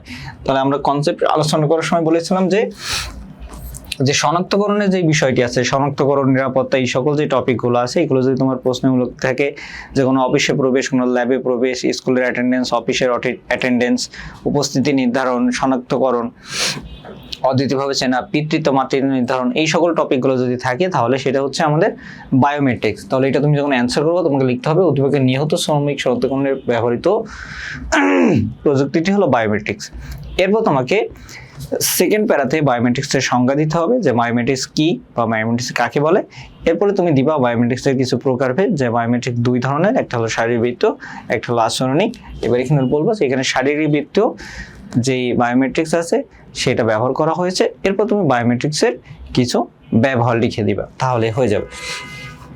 ঘ নম্বর বলা হচ্ছে উদ্দীপকে রাকিবের আবিষ্কৃত যন্ত্রটিকে আমাদের দৈনন্দিন কাজে ব্যবহার সম্ভব কিনা। তাহলে বলা হচ্ছে রাকিব এমন একটা যন্ত্র আবিষ্কার করেছে যেটা একই সঙ্গে অগ্নি নির্বাপন এবং উদ্ধার কার্যে সাহায্য করবে। তাহলে যে যন্ত্র আবিষ্কার, মনে রাখবো এই যন্ত্র আবিষ্কার কথাটি উল্লেখ থাকলে সেখানে রোবটের কথা বলা হয়েছে, নট রোবোটিক্স, রোবটের কথা বলা হচ্ছে। তাহলে এখানে দেখো তোমাকে স্পেসিফিক বলছে যে দৈনন্দিন কাজে ব্যবহার করা যাবে কিনা বা কি কি ব্যবহার আছে। এখন যদি এখানে আমাদের গ নম্বরের মতো বলতো যে রাকিবের প্রযুক্তিটি ব্যাখ্যা করো, তাহলে আমরা প্রথমে রোবটের সংজ্ঞা দিতাম, তারপরে রোবটের ব্যবহারগুলো লিখতাম। আর এখানে যেহেতু তোমার স্পেসিফিক বলেই দিয়েছে যে দৈনন্দিন কাজে ব্যবহারগুলো লেখো, তাহলে তুমি প্রথমে লিখবা যে উদ্দীপকে রাকিবের আবিষ্কৃত যন্ত্রটি হলো একটা রোবট, নিচে রোবটের ব্যবহারগুলো লেখা হলো, দৈনন্দিন কাজে রোবটের ব্যবহারগুলো লেখা হলো। আমরা কিন্তু দৈনন্দিন কাজে রোবটের যে ব্যবহারগুলো আছে এটা ফুল কনসেপচুয়াল ক্লাসে পয়েন্ট আকারে তোমাদেরকে ব্যাখ্যা করে দিয়েছি।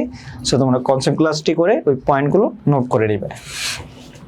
দেখো 2 নম্বর বলা হচ্ছে সরাসরি বিমান চালনা না করেও প্রযুক্তির কল্যাণে মিস্টার এক্স একজন বৈমানিক। কৃষি বিজ্ঞানী মিস্টার ওয়াই উন্নত জাতের পাট বীজ উদ্ভাবন করেন এবং সেগুলো চাষ করে কৃষকরা উপকৃত হয়। তিনি তার গবেষণা কর্মের ডেটা সমূহ প্রযুক্তির মাধ্যমে সংরক্ষণ করেন।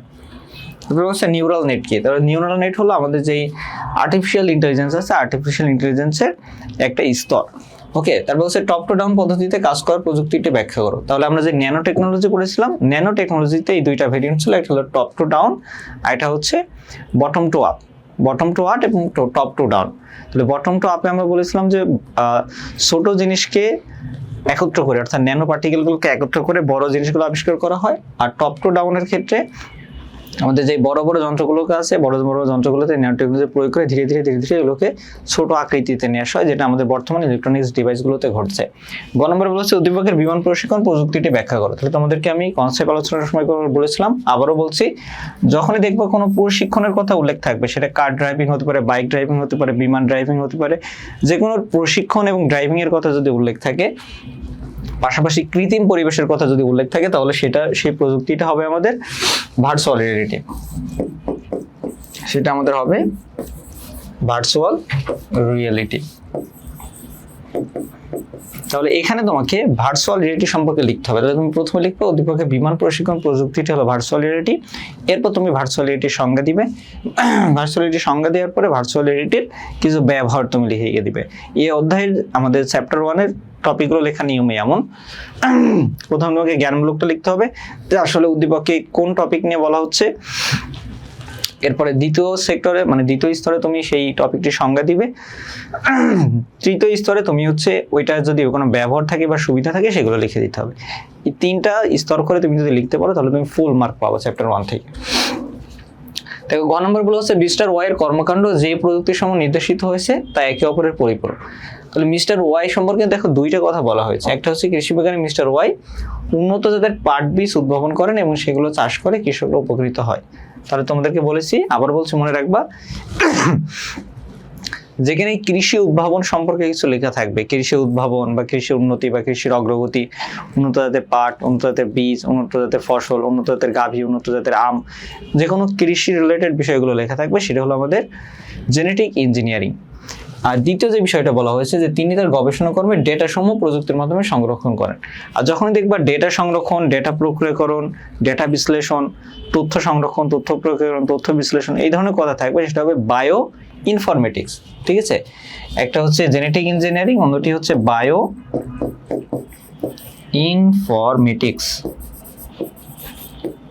ওকে, জেনেটিক ইঞ্জিনিয়ারিং এবং বায়ো ইনফরমেটিক্স। তাহলে আমরা বুঝতে পারছি যে মিস্টার ওয়াইয়ের কর্মকাণ্ডে জেনেটিক ইঞ্জিনিয়ারিং এবং বায়ো ইনফরমেটিক্স সম্পর্কে আলোচনা করা হয়েছে। তাহলে বলেছে এরা একে অপরের পরিপূরক কিনা। তাহলে আমরা বলতে পারি এটা একে অপরের পরিপূরক। কেননা আমাদের জেনেটিক ইঞ্জিনিয়ারিং এ যেই কাজগুলো করা হয় বা যে তথ্য বা যে আবিষ্কারগুলো করা হয় এর তথ্যগুলোই বায়োইনফরমেটিক্স এর মাধ্যমে বিশ্লেষণ করা হয়। তুমি যখন এটা অ্যান্সার করবা তাহলে প্রথমে লিখবা উদ্দীপকে মিস্টার ওয়াইয়ের কর্মকাণ্ডে ব্যবহৃত প্রযুক্তি হলো জেনেটিক ইঞ্জিনিয়ারিং এবং বায়োইনফরমেটিক্স। এরপর জেনেটিক ইঞ্জিনিয়ারিং সংজ্ঞা দিবা, তারপরে বায়োইনফরমেটিক্স এর সংজ্ঞা দিবা, এরপরে বলবো দুইটা একেবারে পরিপূরক। এবার তোমাকে ফাইনাল ব্যাখ্যা দিতে হবে, কনক্লুশন ব্যাখ্যা, যে জেনেটিক ইঞ্জিনিয়ারিং এর ক্ষেত্রে এভাবে উন্নত জাতের পাট বীজ ফসল উদ্ভাবন করা হয়, এছাড়া উন্নত জাতের প্রাণী উদ্ভাবন করা হয় বা অন্য জাতের প্রাণী আবিষ্কার করা হয়, এবং এই সংশ্লিষ্ট যে বিষয়গুলো আছে এর যে তথ্যগুলো আছে এই তথ্যগুলো সংরক্ষণ করা, বিশ্লেষণ করা এবং প্রক্রিয়াকরণ করার ক্ষেত্রে বায়োইনফরমেটিক্স ব্যবহার করা। এইভাবে বায়োইনফরমেটিক্স এবং জেনেটিক ইঞ্জিনিয়ারিং একে অপরের পরিপূরক। বাস এতটুকু লিখলে কেন। এরপরে এই প্রশ্নটি লক্ষ্য করো, প্রথমে একটা দৃশ্যকল্প দেওয়া আছে, আমরা দেখতে পাচ্ছি যে এই দৃশ্যকল্পটিতে বলেছে নতুন জীবকোষ সৃষ্টি, হাইব্রিড শস্য, দুধে আমিষের পরিমাণ বাড়ানো। তাহলে দেখো আমরা বুঝতে পারছি যে সবগুলো হলো কৃষি রিলেটেড, কৃষি উদ্ভাবন রিলেটেড। তাহলে এগুলো সবগুলো হচ্ছে আমাদের জেনেটিক ইঞ্জিনিয়ারিং এর উদাহরণ। দৃশ্যকল্প 2 বলা হচ্ছে বর্তমানে বিভিন্ন প্রতিষ্ঠান তাদের নিরাপত্তা, গবেষণা এমনকি বিনোদনের ক্ষেত্রেও মানুষের ব্যবহার সীমিত করে নিয়ে আসছে। প্রযুক্তি জগতে এটা চতুর্থ শিল্প বিপ্লব নামে পরিচিত। তাহলে মনে রাখবা চতুর্থ শিল্প বিপ্লবের কথা উল্লেখ থাকলে সেটা হবে আমাদের আর্টিফিশিয়াল ইন্টেলিজেন্স। এই চতুর্থ শিল্প বিপ্লবের কথা যদি উল্লেখ থাকে তাহলে সেটা হবে আমাদের এআই বা আর্টিফিশিয়াল ইন্টেলিজেন্স। তো দেখো গ নম্বরে বলা হচ্ছে দৃশ্যকল্প 1 চিহ্নিত স্থানে প্রযুক্তিটা ব্যাখ্যা করো। তাহলে আমরা অলরেডি ফাইন্ড আউট করছি এটা হলো জেনেটিক ইঞ্জিনিয়ারিং। তো তুমি বলবা উদ্দীপকে উল্লেখিত প্রযুক্তিটা হলো জেনেটিক ইঞ্জিনিয়ারিং, তারপর জেনেটিক ইঞ্জিনিয়ারিং সংজ্ঞা, তারপর তুমি জেনেটিক ইঞ্জিনিয়ারিং এর কিছু ব্যবহার লিখে দিবে। ঘ নম্বর বলা হচ্ছে চতুর্থ শিল্প বিপ্লবের ক্ষেত্রে দৃশ্যকল্প 2 উল্লেখিত প্রযুক্তির ভূমিকা মূল্যায়ন করো। তাহলে এখানে তোমার পুরোপুরি আর্টিফিশিয়াল ইন্টেলিজেন্সের ব্যবহার লিখতে হবে। তো তুমি লিখবা চতুর্থ শিল্প বিপ্লবের ক্ষেত্রে দৃশ্যকল্প 2 এর প্রযুক্তিটি হলো আর্টিফিশিয়াল ইন্টেলিজেন্স, নিচে আর্টিফিশিয়াল ইন্টেলিজেন্সের ভূমিকা মূল্যায়ন করা হলো। ভূমিকা মানে ব্যবহারগুলো তোমাকে লিখতে হবে। এখন এই যে আমি তোমাকে বলছি এটা লিখতে হবে, এটা লেখো, মানে এটা কোথায় পাবা? এটা পাবা হচ্ছে আমাদের কনসেপ্ট ক্লাসে, তোমাকে ফ্রিতেই পাচ্ছ, তোমাকে কোনো কোর্সে ঢুকে সেগুলো দেখা লাগবে না। তুমি এই চ্যাপ্টার 1 এর প্রথম যে ক্লাসটি আছে কনসেপচুয়াল ক্লাসটি করলে তুমি এই যে সিকিউগুলো আছে সিকিউগুলো যে অ্যান্সারগুলোর কথা বলছি একদম এক্সাম রেডি ভাবে পেয়ে যাবে। আমি যদি তোমাদেরকে একটু দেখাই, দেখো প্রতিটা টপিক কিন্তু পয়েন্ট আকারে লেখা আছে। ভার্চুয়ালিটি সিস্টেমের উপাদান, টেলিপ্রেজেন্স, তারপর হচ্ছে যেমন এটা হচ্ছে ভার্চুয়ালিটির ব্যবহার। আমি যে তোমাদেরকে বলছি ব্যবহারগুলো লিখতে হবে, এভাবে তোমাকে ব্যবহারগুলো লিখতে হবে এবং তোমরা অবশ্যই পয়েন্ট আকারে লিখবা। এবং পয়েন্টটা কোনোভাবে এই যে কৃত্রিম বুদ্ধিমত্তা নিয়ে যে আমরা বলছি যে কৃত্রিম বুদ্ধিমত্তার ব্যবহারগুলো, এই যে কৃত্রিম বুদ্ধিমত্তার ব্যবহারগুলো তোমাকে লিখতে বলছে। তুমি স্বাস্থ্যসেবা দিয়ে একটা পয়েন্ট দিবে, দিয়ে তার ডিটেলস লিখবা, পরিবহন দিয়ে একটা পয়েন্ট দিবে, দিয়ে তার ডিটেলসগুলো লিখবা, ব্যবসা বাণিজ্য একটা পয়েন্ট দিবে, দিয়ে ডিটেলসগুলো লিখবা। এগুলো কিন্তু আমাদের কনসেপ্ট ক্লাসে আমি বিস্তারিত আলোচনা করেছি। সো তোমরা কনসেপ্ট ক্লাসটি করলে পুরো বিষয়টা জেনে যেতে পারবে বিস্তারিত। তাহলে এটা ছিল আমাদের এই সিকিউটার। পরবর্তী সিকিউ যদি আমরা লক্ষ্য করি, আচ্ছা এখানে আমাদের এই কয়টা ছিল, এখান থেকে গুরুত্বপূর্ণ সিকিউ যেটা আসার মতো। আর ক্রায়ো সার্জারি সম্পর্কিত তোমাদেরকে অলরেডি আমি আলোচনা করে দিয়েছি যে শীতলীকরণ চিকিৎসার কথা যদি বলে, তবে তোমরা যারা এই 26 ব্যাচ থেকে ক্লাস করছো তোমাদের টপিক থেকে ক্রায়ো সার্জারিটা বাদ দেওয়া হয়েছে, কিন্তু এরপরে যারা 27 বা 28 ব্যাচ আছো তোমাদের ক্ষেত্রে ক্রায়ো সার্জারি থেকে প্রশ্ন আসতে পারে। সো তোমাদেরকে বিষয়টি পড়তে হবে। সো তোমরা চ্যাপ্টার 1 এ যে কনসেপচুয়াল ক্লাস আছে কনসেপ্ট ক্লাসটি খুব ভালো করে করবে এবং তোমরা বাসায় প্র্যাকটিস করবে। প্র্যাকটিস করার সময় যদি কোনো সমস্যা ফেস করো সেটা কমেন্টে জানাবে, আমরা যত দ্রুত সম্ভব তোমাদের প্রশ্নের সমাধান করে দেওয়ার চেষ্টা করব। পাশাপাশি আমাদের রানিং কোনো কোর্স সম্পর্কে তোমরা যারা বিস্তারিত জানতে চাও বা আমাদের আইসিটি কোর্সে ভর্তি হতে চাও তাহলে আমাদের শেয়ারিং ফেসবুক পেজে যোগাযোগ করতে পারো, অথবা কমেন্ট সেকশনে দেওয়া হোয়াটসঅ্যাপ নম্বরে যোগাযোগ করে আমাদের চলতি কোর্সগুলো সম্পর্কে বিস্তারিত জানতে পারো। আমরা প্রতিটি কোর্সে প্রতিটি টপিক একদম বেসিক টু অ্যাডভান্স আলোচনা করি, পাশাপাশি সিকিউ এমসিকিউগুলো নিয়ে বিস্তারিত বিশ্লেষণ করি যেন তোমরা এক্সামে নিশ্চিতভাবে A+ নিশ্চিত করতে পারো। আমরা ইতিমধ্যে চ্যাপ্টার 1 এ যে কনসেপচুয়াল বিষয়গুলো ছিল এগুলো কিন্তু অলরেডি আলোচনা করে ফেলছি। এখন আমরা আলোচনা করব চ্যাপ্টার 1 এ যে গুরুত্বপূর্ণ এমসিকিউগুলো আছে। তোমরা নিশ্চয়ই জানো চ্যাপ্টার 1 এ অনেকগুলো গুরুত্বপূর্ণ টপিক আছে এবং এই গুরুত্বপূর্ণ টপিকের উপরে গুরুত্বপূর্ণ এমসিকিউগুলো এসে থাকে। সো আমরা চেষ্টা করব কিছু টপ মোস্ট ইম্পর্টেন্ট কিছু এমসিকিউ নিয়ে আলোচনা করতে, যেগুলো থেকে তোমার এক্সামে প্রশ্ন নিশ্চিতভাবে আসতে পারে। সো ক্লাসটি মনোযোগ দিয়ে করবে এবং যে কোনো প্রশ্ন থাকলে অবশ্যই কমেন্টে জানাতে ভুলবে না। এবং পুরো ক্লাস জুড়ে আমি থাকছি মোহাম্মদ তারেক রহমান, অধ্যয়ন করছি ঢাকা বিশ্ববিদ্যালয়। এবং তোমরা যারা ক্লাস করছো অবশ্যই তোমরা এইচএসসি কত ব্যাচ এবং এইচএসসি কোন বোর্ড থেকে ক্লাসটি করছো কমেন্ট সেকশনে জানাবে। চলো আমরা শুরু করি। তাহলে আমাদের প্রথম যে এমসিকিউটি রয়েছে সেটা হচ্ছে তথ্য প্রযুক্তি বলতে সাধারণত কোনটি বোঝায়। দেখো এখানে 4টি এমসিকিউ আছে। পৃথিবী একটি গ্রাম হিসেবে বিবেচনা করা হয়, শব্দকে ডিজিটাল ফরম্যাটে ইলেকট্রনিক ডেটায় রূপান্তর করা হয়, ডেটা প্রসেসিং এর মাধ্যমে কাজের ফলাফল দেওয়া হয়, তথ্য সংরক্ষণ ও ব্যবহার করার প্রযুক্তি। এখন লক্ষ্য করো আমাদের প্রথম যে এমসিকিউটি আছে, পৃথিবী একটি গ্রাম হিসেবে বিবেচনা করা হয়, এটা কিন্তু আমাদের বিশ্বগ্রাম বা গ্লোবাল ভিলেজকে নির্দেশ করে। দ্বিতীয় যেটা বলা হচ্ছে শব্দকে ডিজিটাল ফরম্যাটে ইলেকট্রিক ডাটায় রূপান্তর করা হয়, এটা হচ্ছে আমাদের যে মডুলেশন এবং ডিমডুলেশনের বিষয় আছে এটাকে নির্দেশ করে। আর ডেটা প্রসেসিং এর মাধ্যমে কাজের ফলাফল দেখানো, এটা হচ্ছে আমাদের অন্যান্য যে ফাংশনিং বিষয় আছে এগুলোকে নির্দেশ করে। তাহলে আমাদের তথ্য প্রযুক্তি বলতে মূলত আমরা বুঝি হচ্ছে তথ্য সংরক্ষণ ও ব্যবহার করার প্রযুক্তি। ঠিক আছে, তাহলে মনে রাখবা তথ্য সংরক্ষণ ও ব্যবহার করার প্রযুক্তি।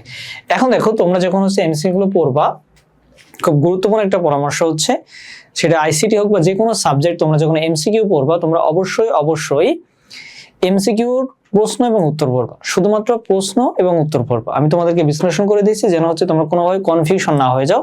কিন্তু তোমরা যখন বাসায় পড়বা তোমরা শুধু প্রশ্ন এবং উত্তর পড়বা, তাহলে দেখবা এক্সামের সময় তোমার মাথায় ব্লুপ্রিন্ট চলে আসবে এবং সহজে তুমি অ্যান্সার করতে পারবা যে রাইট অ্যান্সার কোনটা, তোমার কোনো রকম কনফিউশন সৃষ্টি হবে না।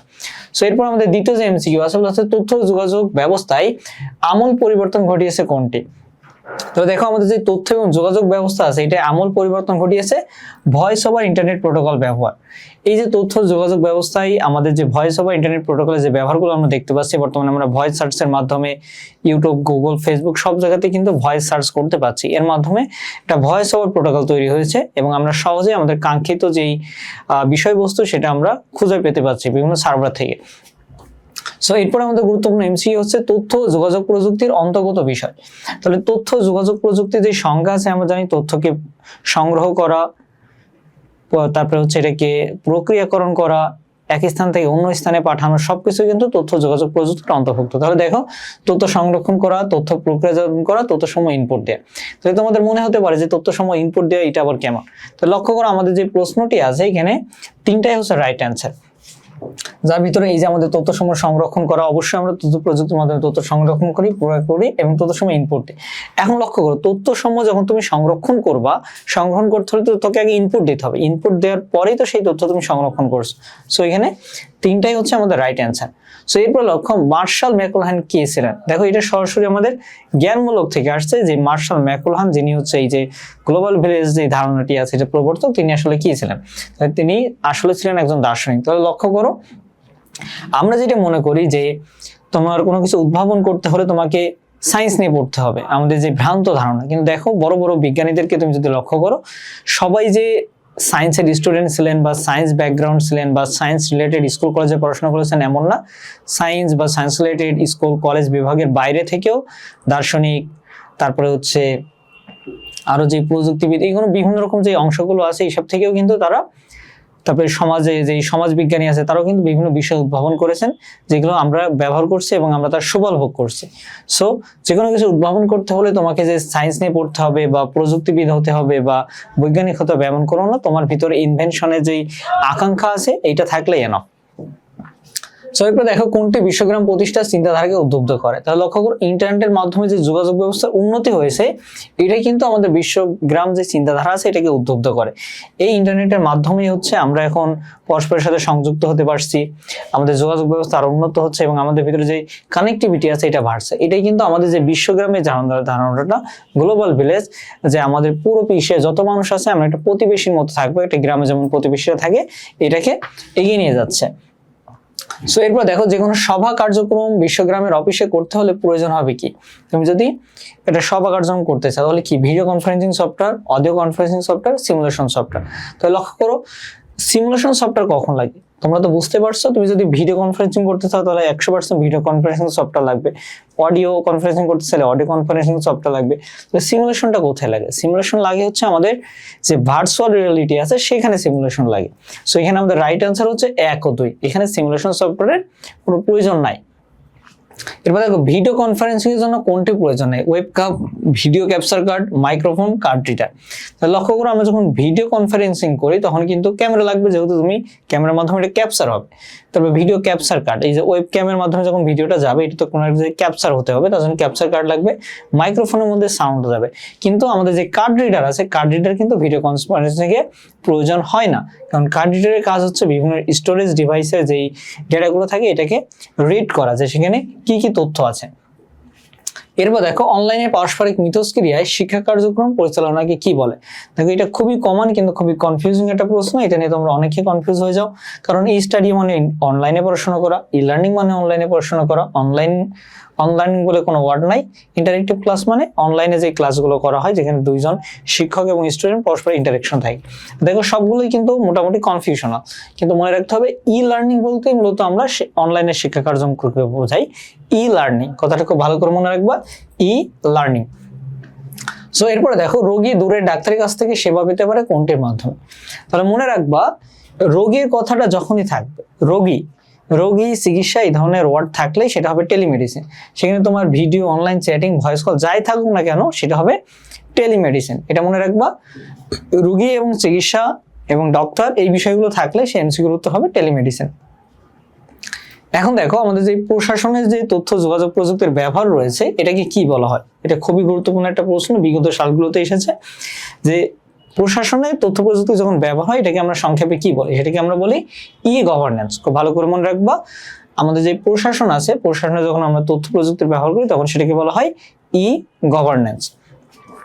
দেখো তোমরা যারা ক্লাস করছো, আমরা কিন্তু আমাদের যতগুলো চ্যাপ্টার আছে একদম চ্যাপ্টার 1 থেকে 6 পর্যন্ত প্রতিটি চ্যাপ্টারের ওয়ান শট ক্লাস আমাদের সিআরএমই যে ইউটিউব চ্যানেল আছে, ইউটিউব চ্যানেলে ওয়ান শট আকারে আপলোড করা হয়েছে। তোমরা এখান থেকে কিন্তু তোমাদের পূর্ণাঙ্গ প্রস্তুতি নিতে পারো। তুমি এসএসসি 26, 27, 28 যেই ব্যাচে হও না কেন এখান থেকে কিন্তু তোমার প্রস্তুতি কমপ্লিট ভাবে নিতে পারো। পাশাপাশি আমাদের যে রানিং কোর্সগুলো আছে, আইসিটি, ইংলিশ কিংবা বাংলা যে রানিং কোর্সগুলো আছে, এগুলোতে তুমি যদি এনরোল করতে চাও তাহলে কিন্তু আমাদের সিআরএমই ফেসবুক পেজে কিংবা আমাদের সিআরএমই হোয়াটসঅ্যাপ নাম্বারে যোগাযোগ করে আমাদের কোর্সে এনরোল করতে পারো। এখন যে ক্লাসটি করছে ক্লাসটি সম্পূর্ণ ফ্রিতে করছে এবং এখানে আমরা একদম তোমার এক্সামের জন্য মোস্ট ইম্পর্টেন্ট যে এমসিকিউগুলো আছে এগুলো প্র্যাকটিস করছি।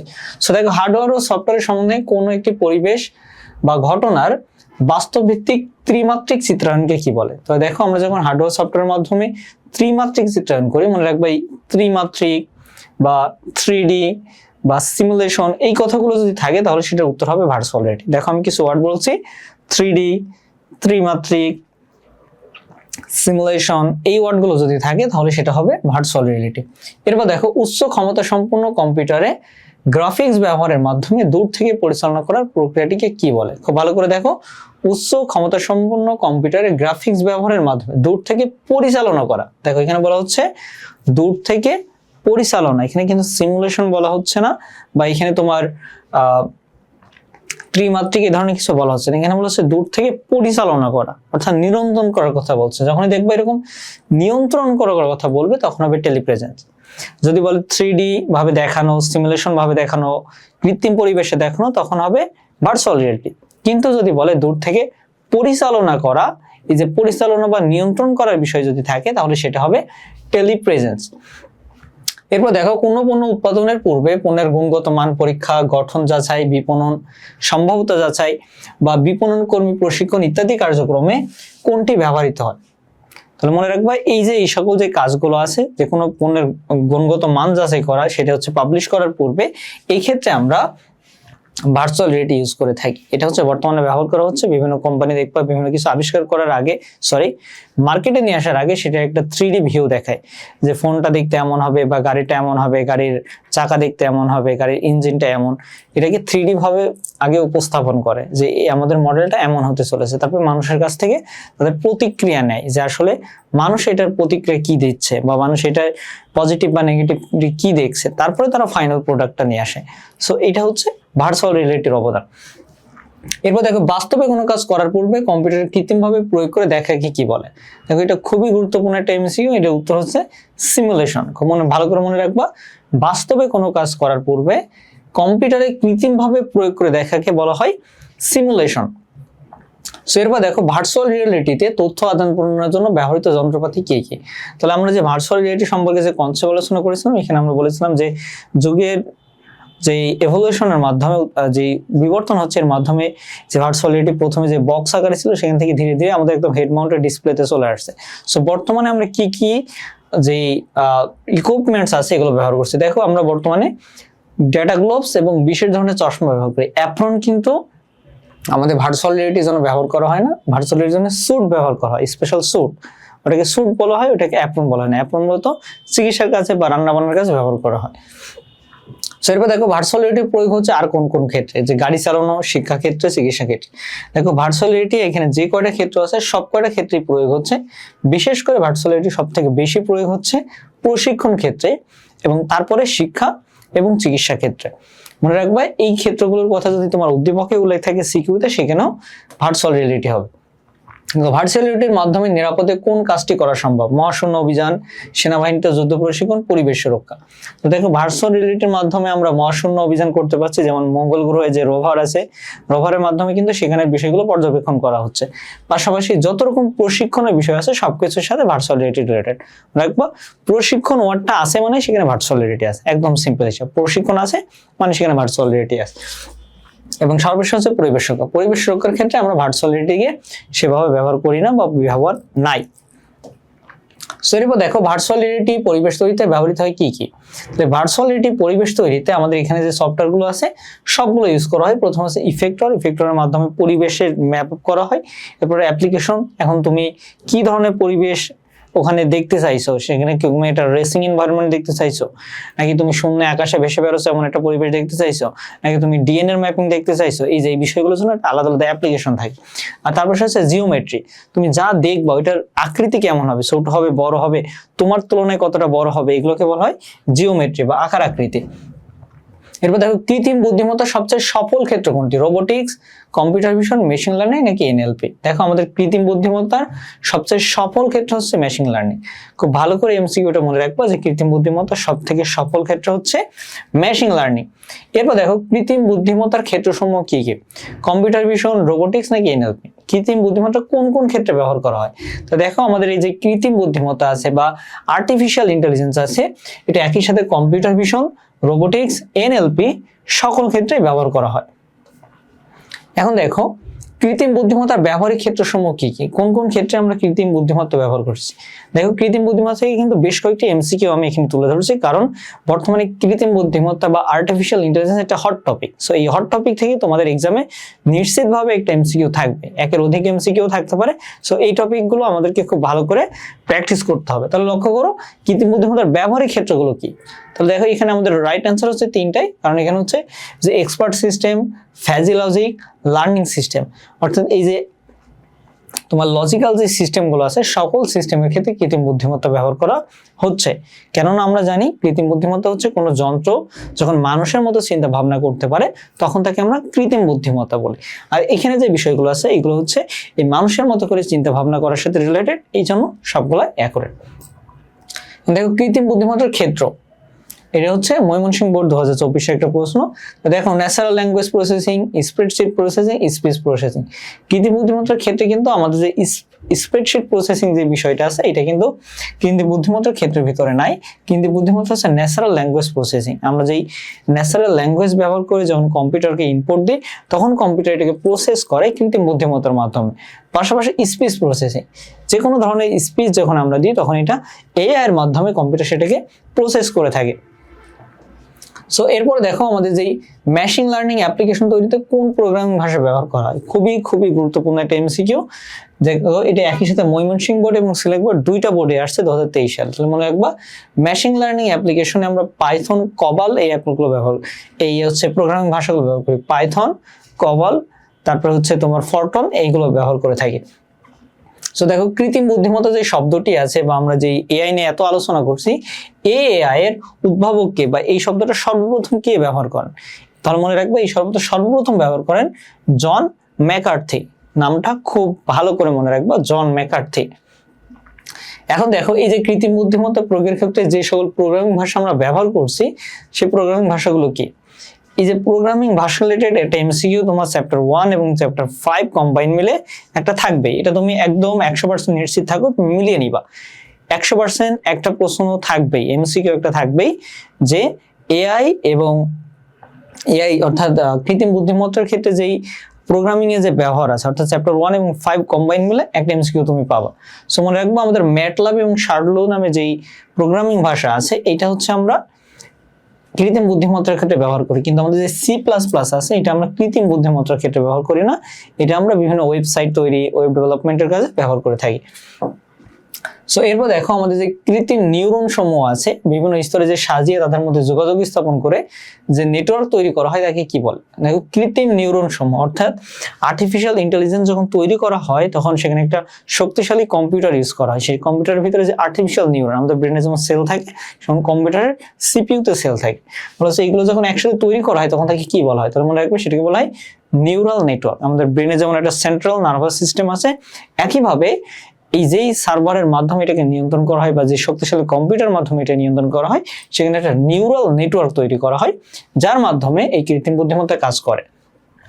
সো দেখো নিউরাল নেটওয়ার্কের কয়টা স্তর থাকে? নিউরাল নেটওয়ার্কের 3টি স্তর থাকে, যেখানে মেশিন লার্নিং সহ আরো 2টি স্তর আছে।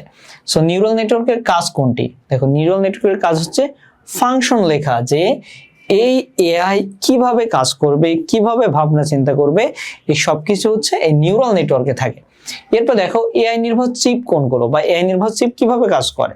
তো দেখবা এআই নির্ভর যে চিপগুলো আছে, অর্থাৎ আর্টিফিশিয়াল ইন্টেলিজেন্স ব্যবহার করে যে চিপগুলো বর্তমানে তৈরি করা হচ্ছে, এইগুলা স্বয়ংক্রিয়ভাবে কাজ করতে পারে, নিজ থেকে শিখতে পারে, পারসেপট্রন সমৃদ্ধ, অর্থাৎ এটা নিজে নিজে কাজ করে, কোনো ভুল করলে সেখান থেকে শিক্ষা নিয়ে আবার নিজে নিজে মডিফিকেশন করে, যে কোন ভুল গেছে সেই ভুলগুলোকে সংশোধন করে সে নতুন করে আবার ভাবনা চিন্তা করে নতুন আউটপুট দেওয়ার চেষ্টা করে। সো এরপর দেখো সার্জারি শব্দের অর্থ কি? তাহলে সার্জারি শব্দের অর্থ আমরা জানি যে হাতের কাজ। দেখো সার্জারি সম্বন্ধে তোমার মনে হতে পারে যে কেটে ফেলা, চিকিৎসা করা, নিখুঁত কাজ, কিন্তু সার্জারি মূলত হাতের কাজ। ওকে, খুবই গুরুত্বপূর্ণ একটা এমসিকিউ, কারণ সার্জারি আমরা ভাবি একরকম কিন্তু অর্থটা কিন্তু ভিন্ন। দেখো কোনটি ক্রায়ো সার্জারির সাথে সম্পর্কিত? তাহলে মনে রাখবা ক্রায়ো সার্জারির সাথে সম্পর্কিত হচ্ছে আমাদের নাইট্রোজেন গ্যাস, কারণ এটা একটা ক্রায়োজেনিক এজেন্ট হিসেবে ব্যবহৃত হয়।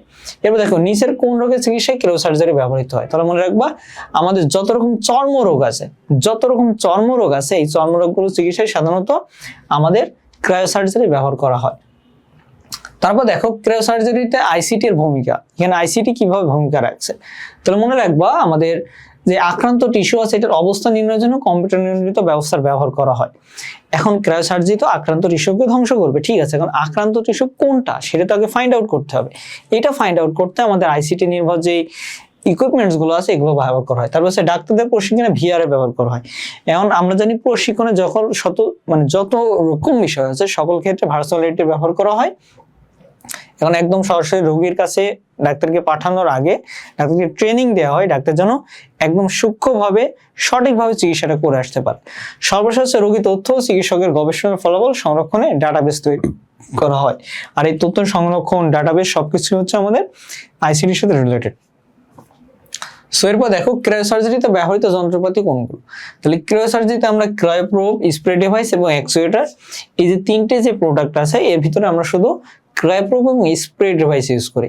যে অ্যাকচুয়েটার যে শব্দটা আছে এটা কিন্তু আমাদের রোবটের সাথে সংশ্লিষ্ট, এটা হচ্ছে ক্রায়ো সার্জারির সাথে নয়, মনে রাখতে হবে।